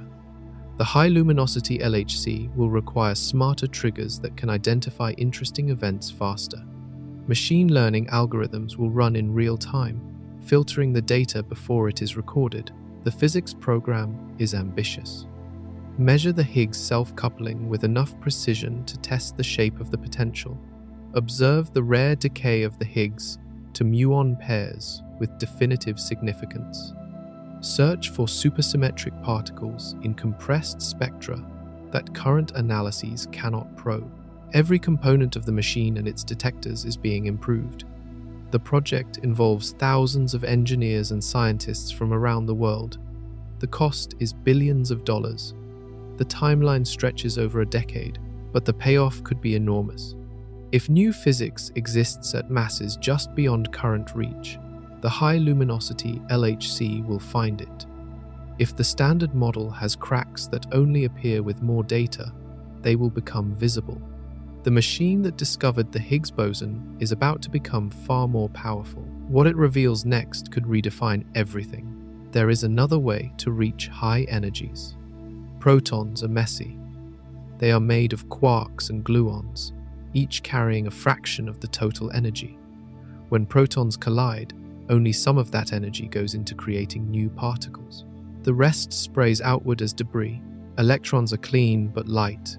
They radiate energy when bent in a circle, limiting how fast they can travel in a ring of reasonable size. Muons might be perfect. A muon is 200 times heavier than an electron. It radiates far less when bent, so it can reach higher energies in the same size ring. But unlike a proton, a muon is fundamental. All its energy is available for creating new particles. A muon collider could achieve 10 trillion electron-volt collisions in a ring only 6 miles around. That is nearly as much as the LHC delivers in a ring 3 times larger. The challenge is that muons are unstable. A muon at rest decays in about 2 microseconds. Even at high speeds, where time dilation extends its lifetime, it survives only long enough to circle a small ring a few thousand times. That is enough. Engineers would need to produce muons, cool them into a tight beam, accelerate them to high energy, and collide them before they decay. The entire process must happen in a fraction of a second. The technology does not yet exist, but development is underway. Laboratories in the United States, Europe, and Japan are testing components. Cooling techniques that slow muons without losing them have been demonstrated. Acceleration schemes that work on the required timescale have been designed. A muon collider might operate by the 2040s. The physics it could do is extraordinary. Direct production of Higgs bosons in the collision, possible because muons couple more strongly than electrons. Searches for new particles at energies far beyond the LHC. Precision measurements of the Higgs self-coupling with better accuracy than any hadron machine. The muon collider is a dream that might become reality. It represents a different philosophy than the future circular collider. Smaller, cheaper, more technically challenging, but potentially more rewarding. Which path the field takes depends on many factors: funding, technology development, scientific priorities, political will. What is certain is that humanity will not stop building colliders. The questions are too important. The mysteries are too deep. Somewhere, somehow, a machine will probe energies higher than the LHC, and that machine will either confirm what we believe or shatter it completely. Why is there something rather than nothing? This is not a poetic musing. It is a scientific problem with no solution. The Big Bang created matter and energy. Space and time emerged. The universe expanded from a hot, dense state into the vast, cold cosmos we see today. But why did it happen? What caused the initial conditions? What determined the laws that govern everything? Physics can describe the evolution of the universe from a fraction of a second after the Big Bang onward. It can calculate how particles formed, how atoms assembled, how stars ignited, how galaxies clustered. Physics cannot explain why there was a Big Bang at all. The Standard Model takes the laws as given. Certain particles exist. They have certain masses. They interact through certain forces. The equations work. The predictions match. But the equations do not explain themselves. Why these particles? Why these masses? Why these forces? Some physicists appeal to the multiverse. Perhaps all possible laws are realized somewhere. We observe the laws we do because they allow observers to exist. Other universes with other laws have no one to ask questions. This is not satisfying to everyone. It feels like giving up. It replaces one mystery with an infinite number of mysteries. Others hope for a deeper theory, a principle that determines everything uniquely, a mathematical structure so beautiful and inevitable that the laws could not have been otherwise. No such theory has been found. String theory was a candidate for decades. It promised to unify all forces and explain all parameters, but it turned out to have an enormous number of possible solutions. The landscape of string vacua contains more possibilities than atoms in the observable universe. We are back to asking why this vacuum? Why this solution? Why this universe? CERN cannot answer these questions directly, but every measurement constrains the possibilities. Every discovery narrows the range of viable theories. Every confirmation of the Standard Model tells us what the deeper theory must reproduce. The physicists smashing particles together are not just finding new particles, they are mapping the boundaries of human knowledge. Somewhere beyond those boundaries lies the answer. Or perhaps the answer is that there is no answer. The universe simply is. Existence requires no justification. Either possibility is profound. Every morning, physicists at CERN check the data. They scroll through plots and histograms. They compare observations to predictions. They look for the one thing that does not fit. Most days, everything fits. The Standard Model holds. The measurements match the calculations. The searches find nothing. The world continues as expected. But one day, something will be different. A bump in a distribution where no bump should be. an excess of events in a channel that should be empty, a measurement that deviates from the prediction by more than statistical chance allows. That will be the crack, the first sign that our understanding is incomplete, the thread that, when pulled, unravels the entire fabric of known physics. It might come from the Higgs boson, a coupling that does not match, a decay mode that violates expectations, a partner particle hiding just beyond current reach. It might come from dark matter, a missing energy signature that cannot be explained, a particle escaping the detector that leaves just enough trace to be identified. It might come from something no one predicted, a new force, a new symmetry, a new dimension of space, something so unexpected that current theories have no name for it. The crack is coming. Physics guarantees it. The standard model cannot be final. It does not include gravity. It does not explain dark matter. It does not account for the matter-antimatter asymmetry. It contains too many arbitrary numbers with no deeper explanation. Something more fundamental exists. CERN is the tool that will find it. 17 miles of tunnel, thousands of scientists, trillions of collisions, all focused on one goal: to find the crack that unravels everything we know. The search has been running for decades. It will continue for decades more, and when the crack finally appears, when the data shows something impossible, when the equations fail and the theories crumble, that will be the greatest day in the history of physics. Because finding what breaks is the only way to learn what is truly real. The universe has been hiding its secrets for 14 billion years. We are getting closer. At 4 points around the 17-mile ring, the particle beams cross. These crossing points are surrounded by machines so large they dwarf everything humans have built for science. Atlas is one of them. The detector stands 7 stories tall and stretches half the length of a football field. It weighs 7,000 tons, more than the Eiffel Tower, more than 100 fully loaded passenger jets. Yet it measures particles smaller than atoms with precision finer than a human hair. The name stands for a toroidal LHC apparatus. The toroidal part refers to the massive magnets that bend charged particles as they fly outward from collisions. By measuring how much each particle bends, physicists determine its momentum. The detector is built in layers, like an onion. The innermost layer tracks particles closest to the collision point. Silicon sensors, arranged in cylinders and disks, record the paths of charged particles with micrometer precision. Billions of sensor channels feed data to computers that reconstruct the trajectories. Surrounding the tracker is the calorimeter. This layer stops particles and measures their energy. Electrons and photons deposit energy in the electromagnetic section. Hadrons penetrate deeper into the hadronic section. By the time particles reach the outer edge, almost nothing escapes, except muons. Muons are heavy enough to punch through the calorimeter without stopping.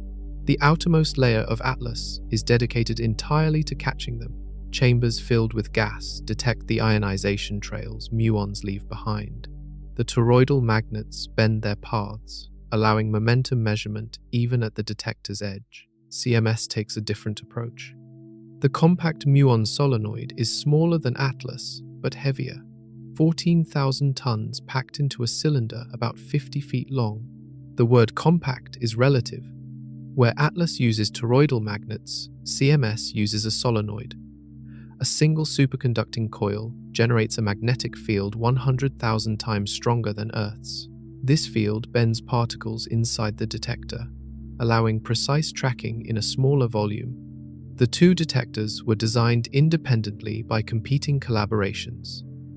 They use different technologies, different analysis methods, different teams of physicists. This redundancy is intentional. When both detectors see the same signal, it is almost certainly real. The Higgs boson discovery required both. Atlas found a bump at 125 billion electron volts. CMS found the same bump. 2 independent measurements, 2 independent confirmations. The probability of both being wrong was vanishingly small. Every major result from CERN follows this pattern. The detectors operate continuously when the beams are running. Collision after collision, hour after hour, year after year. The sensors degrade from radiation, components fail and are replaced. The machines age but keep working. They are cathedrals of science, built not to worship gods but to understand creation itself. And hidden within their silicon and steel, new discoveries might already be waiting. When protons collide at the Large Hadron Collider, the detectors record everything: particle tracks, energy deposits, timing information. Each collision generates roughly 1 megabyte of data. 600 million collisions happen every second. Recording all of them is impossible. The data rate would exceed the total storage capacity of the planet within hours. So the detectors make choices. Trigger systems analyze each collision in real time. Hardware circuits, faster than any computer, examine the raw data and decide within microseconds whether the event is interesting. Most events are discarded instantly.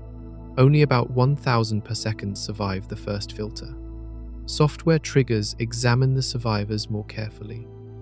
Algorithms reconstruct particle tracks and calculate energies.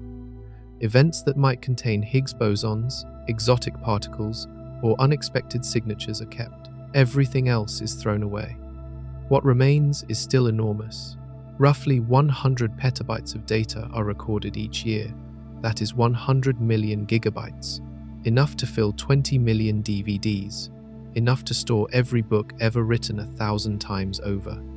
No single computer can analyze this. CERN built the worldwide LHC computing grid, a network of over 170 computing centers in more than 40 countries. The data flows from Geneva to laboratories around the world, where thousands of processors work in parallel. The grid operates continuously. When physicists in Europe sleep, physicists in Asia continue the analysis. When Asia sleeps, the Americas take over. The computation never stops. Machine learning has transformed the analysis. Neural networks trained on simulated data learn to recognize patterns that indicate rare events. They find Higgs bosons hiding in backgrounds. They identify exotic particles that would escape traditional methods. They extract information from data that humans could never process. The algorithms improve constantly. Techniques developed last year become obsolete. New architectures, new training methods, new ways of combining information push the sensitivity higher. A discovery that would have taken a decade of analysis 20 years ago can now be made in months. But the machines do not think alone. Behind every algorithm is a physicist who designed it. Behind every result is a collaboration that checked it. The grid amplifies human intelligence. It does not replace it. Somewhere in those 100 petabytes, patterns await discovery. The question is whether we are asking the right questions to find them. The CERN control center operates around the clock.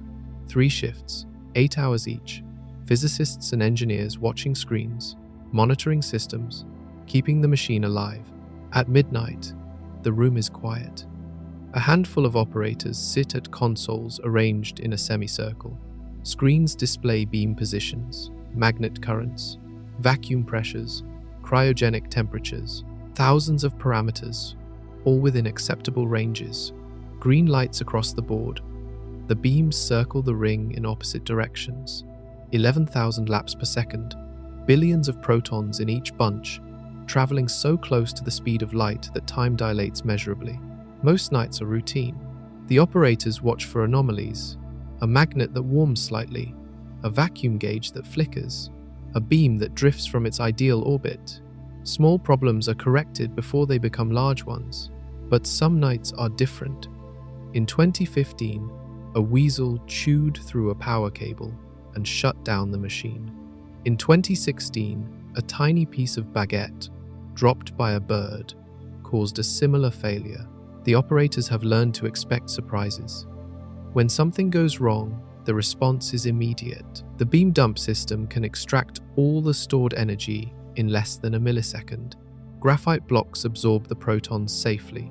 The magnets ramp down. The machine goes silent. Then the diagnosis begins. Engineers descend into the tunnel to inspect equipment. Sensors are checked, connections are tested, the cause is found and fixed. The machine restarts. The process can take hours or weeks, depending on the problem. During physics runs, the pressure is constant. Every hour of downtime is an hour of lost data. Every lost collision is a lost chance at discovery. The operators balance caution against urgency. When the beams are stable and collisions are happening, the control room relaxes slightly. The screens show luminosity climbing. The detectors record events. Data flows to the grid. This is what the machine was built for. 14 years of construction, billions of dollars, thousands of people, all for those moments when protons meet and the universe reveals another secret. The operators at midnight are guardians of that mission. They watch the screens, they wait for anomalies, and they know that any night could bring the signal that changes everything. Not every collision can be saved. The choice of what to keep determines what discoveries are possible. This is the trigger problem. 600 million collisions per second, each one potentially containing something new, but only 1,000 can be recorded. The rest are lost forever, their information discarded before any human ever sees it. How do you choose? The trigger system makes decisions in stages. The first level uses custom hardware, circuits designed specifically for speed. They examine the detector signals and identify events with high-energy particles, unusual patterns, or missing energy. These events pass to the second level. Software algorithms running on farms of computers analyze the survivors in more detail. Tracks are reconstructed, masses are calculated. Events that look like known physics are rejected. Events that look unusual are kept. The criteria are carefully designed. Physicists simulate what new particles might look like. They calculate the signatures that would appear in the detector. Then they program the triggers to catch those signatures. But here is the danger. If you only trigger on what you expect, you only find what you expect. Truly unexpected physics might produce signatures no one anticipated. Those events would be discarded. The discovery would be lost. This keeps physicists awake at night. To guard against missing the unexpected, the triggers include general categories, events with very high energy, regardless of what produced them, events with unusual combinations of particles, events that simply look strange. Some bandwidth is reserved for random sampling. A fraction of all events, chosen without any selection criteria, are saved for later study. If something unexpected is happening in the collisions, it might show up in these unbiased samples. The trigger menus are updated constantly. As new theoretical ideas emerge, new triggers are added. As old searches are completed, their triggers are retired to make room. The system evolves with the science. Artificial intelligence is changing the game. Neural networks can analyze events faster and more flexibly than traditional algorithms. They can learn to identify anomalies without being told exactly what to look for. The next generation of triggers will be smarter than anything that came before, but the fundamental problem remains. Most of what happens in the collider is thrown away. The discoveries we make depend on the choices we made about what to keep. Somewhere in the discarded data, there might be answers we will never know. Not all experiments at CERN search for the heaviest particles. Some search for the rarest decays. LHCb specializes in beauty. Beauty quarks, also called bottom quarks, are the second heaviest quark flavor. They live just long enough to travel a fraction of a millimeter before decaying. That tiny distance is measurable. It leaves a signature that LHCb was designed to catch. The detector looks different from ATLAS and CMS. Where those detectors surround the collision points symmetrically, LHCb extends in only one direction. It is a forward spectrometer built to catch particles that fly along the beamline. This is where beauty quarks tend to go. The physics is subtle. Beauty quarks decay through the weak force. The decay can happen in multiple ways, with different particles appearing in the final state. By measuring how often each decay mode occurs, Physicists test the standard model with extreme precision. Tiny deviations could reveal new physics. If an unknown particle interferes with the decay, the branching ratios would shift, the CP violation would change, the angles and phases would differ from predictions. LHCb has found no clear deviations, but the measurements have reached unprecedented accuracy. The constraints on new physics are tighter than ever. Whatever lies beyond the standard model, it must be subtle enough to hide from these tests. Strange quarks tell a similar story. They are lighter than beauty quarks, but still unstable. Their decays probe the weak force in complementary ways. Experiments at CERN and elsewhere have studied strange particles for decades. The combined picture is consistent. The standard model describes flavor physics with remarkable success. The CKM matrix, which encodes how quarks mix and transform, matches the data within uncertainties. But puzzles remain. Why does the mixing matrix have the specific values it does? Why are some entries large and others small? The standard model provides no explanation. It simply takes the measured values as inputs. A deeper theory would predict them. LHCb continues to search. New decay modes are studied. New observables are measured. The precision frontier advances alongside the energy frontier. If the standard model has hidden cracks, the beauty quarks might reveal them. And, if not, the measurements still constrain whatever comes next. In the first trillionth of a second after the Big Bang, the universe underwent a transformation. Before the transition, all particles were massless. The electromagnetic and weak forces were unified. The Higgs field had not yet settled into its valley. Everything moved at the speed of light. Then the universe cooled. The Higgs field rolled from the center of its potential into the ring of minima. Symmetry broke. The weak force separated from electromagnetism. Particles acquired mass. This was the electro-weak phase transition. The details matter enormously. If the transition was smooth, like ice gradually melting into water, certain theories work. If the transition was violent, like water suddenly boiling, different theories apply. A violent transition could explain the matter-antimatter asymmetry. In a first-order phase transition, bubbles of the new phase form and expand. The walls of these bubbles are regions of extreme physics. Particles interact with the bubble walls in ways that might favor matter over antimatter. The standard model predicts a smooth transition. With the measured Higgs mass, the mathematics say the transition was gentle. No bubbles, no walls, no mechanism for baryogenesis. This is a problem. The universe contains far more matter than the standard model can explain. If the electro-weak transition was smooth, something else must have created the asymmetry. Extensions to the standard model could make the transition violent. Additional Higgs particles would change the potential. Supersymmetric partners would alter the calculations. New scalar fields could trigger stronger phase transitions. CERN searches for these extensions. If they exist, they would affect Higgs boson properties. Deviations in couplings, exotic decay modes, associated production of new particles.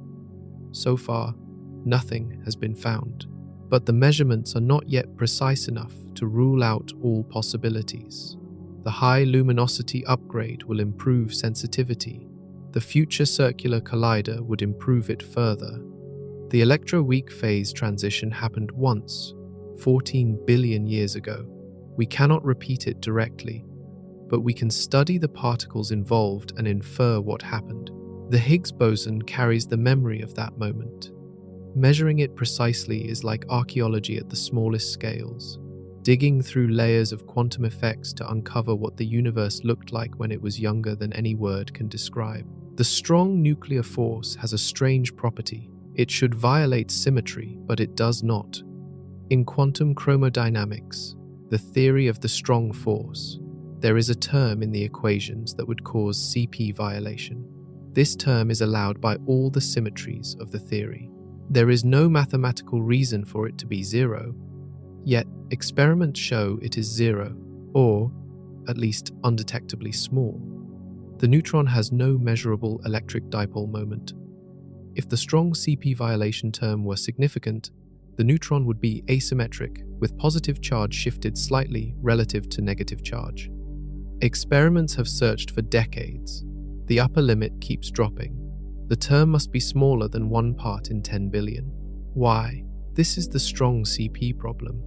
A parameter that could be anything is instead almost exactly 0. Nature seems fine-tuned in a way that demands explanation. One solution involves a new particle. In the late 1970s, physicists proposed a mechanism that would dynamically set the problematic term to 0. The mechanism requires a new symmetry, and that symmetry predicts a new particle. They called it the axion. Axions would be extremely light and extremely weakly interacting. They would pass through ordinary matter without effect. They would be produced in the early universe and persist today. They might be dark matter. If axions have the right mass and abundance, they could account for the missing mass in galaxies. They would form a cold, diffuse background, invisible to all our detectors except through their gravitational effect. CERN has limited ability to search for axions directly. The particles are too light and too weakly coupled to producing collisions. Dedicated experiments using strong magnetic fields and sensitive detectors are better suited to the task, but CERN contributes indirectly. The physics of axions connects to the physics of the Higgs and the strong force. Measurements at the LHC constrain models that predict axion-like particles with different properties. The precision frontier supports the search. If axions are found, they would solve 2 problems at once: the strong CP problem and the dark matter mystery. A single particle explaining both. That kind of elegance is what physicists dream about. The universe might be messier than our dreams. But sometimes, nature surprises us with simplicity. The Large Hadron Collider is not the only path forward. Around the world, physicists are designing machines that take different approaches. Some are larger, some are smaller. Some use particles that CERN has never collided. In China, plans exist for the Circular Electron-Positron Collider, a ring 62 miles around, similar to the proposed future Circular Collider in Europe. It would produce Higgs bosons through electron-positron annihilation, measuring their properties with unmatched precision. The project has faced delays. Funding remains uncertain. But if built, it would advance the field significantly. In Japan, the International Linear Collider has been discussed for decades. Unlike circular machines, it would accelerate electrons and positrons in a straight line, no synchrotron radiation losses, higher energies possible in a given length. The design is ready. The site has been selected, but Japan has not committed to hosting the project. International negotiations continue. In the United States, concepts for a muon collider are advancing. The technical challenges are immense, but the physics potential is extraordinary. 10 trillion electron volts in a ring only miles across. If the technology works, it could leapfrog everything else. There are also smaller experiments that punch above their weight. Fixed target experiments smash beams into stationary blocks of material. The collision energy is lower, but the intensity can be enormous. Rare decays and exotic particles that require billions of events become accessible. Neutrino experiments send beams through the Earth. The particles oscillate over hundreds of miles, revealing properties that colliders cannot measure directly. Underground detectors wait for dark matter to strike. Tons of ultra-pure material sit in silent darkness, watching for the faint signal of a collision that happens maybe once per year. Space telescopes observe cosmic rays with energies far beyond any machine. Natural accelerators, powered by supernovae and black holes, produce particles we could never make. The LHC is one tool among many. Each approach reveals different aspects of nature. Each has strengths and limitations. The field advances on multiple fronts simultaneously. No single machine will answer all questions, but together, They map the territory of the unknown. The nightmare scenario for particle physics is simple. The LHC completes its full program. The high luminosity upgrade runs for decades. Every analysis is performed. Every channel is searched. Nothing new is found. The standard model holds perfectly. No deviations, no anomalies, no cracks. This is not impossible. The Higgs boson might be exactly as predicted. The measurements might match calculations within ever-shrinking uncertainties. The searches might set limits that push new physics beyond any machine we can build. What then? Some physicists argue this outcome would still teach us something. The absence of new physics at the weak scale would rule out naturalness as a guiding principle. The fine-tuning of the Higgs mass would have to be accepted or explained some other way. The multiverse might become the default explanation. Our universe would be one of countless possibilities, selected anthropically for conditions compatible with observers. Others reject this conclusion. They argue that absence of evidence at one energy scale does not mean absence of physics at all scales. New particles might be heavier than any collider can reach. New forces might be weaker than any experiment can detect. The unknown would remain unknown, but not unknowable in principle. Funding agencies would face difficult decisions. Building larger colliders costs billions of dollars. If the last machine found nothing, would taxpayers support the next one? Would governments invest in projects that might also find nothing? The sociology of physics would shift. Young scientists might choose other fields. Bright minds that would have become particle physicists might become quantum computer engineers or biologists instead. The talent pipeline would narrow. History offers some comfort. After the discovery of the electron in 1897, physics seemed nearly complete. Lord Kelvin reportedly said only 2 small clouds remained on the horizon. Those clouds became relativity and quantum mechanics. After the completion of the Standard Model in the 1970s, some thought the end was near. Then came dark matter, dark energy, neutrino oscillations. Physics has surprised us before.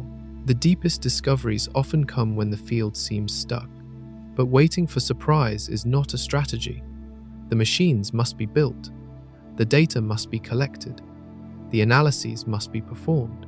Even if the answer is silence, science requires asking the question. Imagine the morning it happens. A graduate student is checking plots, routine analysis, the same histograms they have examined 100 times before, background estimates, signal regions, statistical tests. Something is different. A bump where no bump should be.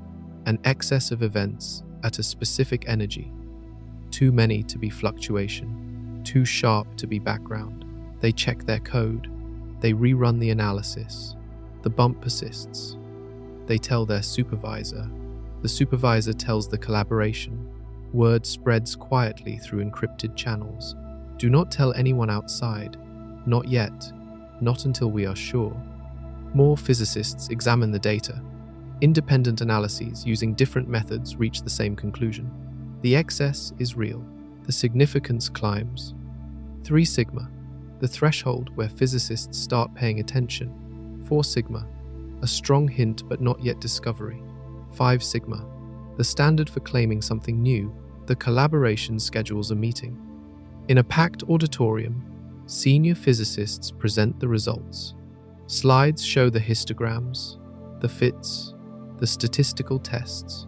The room is silent, except for the click of advancing slides. 5.3 sigma. The probability of a fluctuation is less than 1 in 3 million. Applause erupts. Some people cry. Years of work. Decades of preparation. Careers spent waiting for this moment. The discovery is announced to the world. Press conferences, headlines, television coverage. The particle is given a name. The theorists scramble to explain it. Everything changes. Textbooks must be rewritten. Curricula must be updated. The next generation of experiments must be planned. The career of every physicist in the room shifts toward understanding what was found. Some discoveries confirm what we expected. The Higgs boson matched predictions almost perfectly. Other discoveries shatter expectations. The accelerating expansion of the universe came from nowhere. Dark energy was not predicted by any mainstream theory. The next discovery could be either kind. It might fit neatly into an extension of the standard model. Supersymmetry finally confirmed. Extra dimensions revealed. A fourth generation of quarks completing a pattern. Or it might be something no one imagined. A violation of Lorentz invariance. A breakdown of quantum mechanics at high energies. A signal from a sector of physics that has no name yet. We do not know what CERN will find, but we know the machines will keep running. The data will keep accumulating. The analyses will keep improving. One day, the plots will show something new. The crack will appear, and physics will begin again.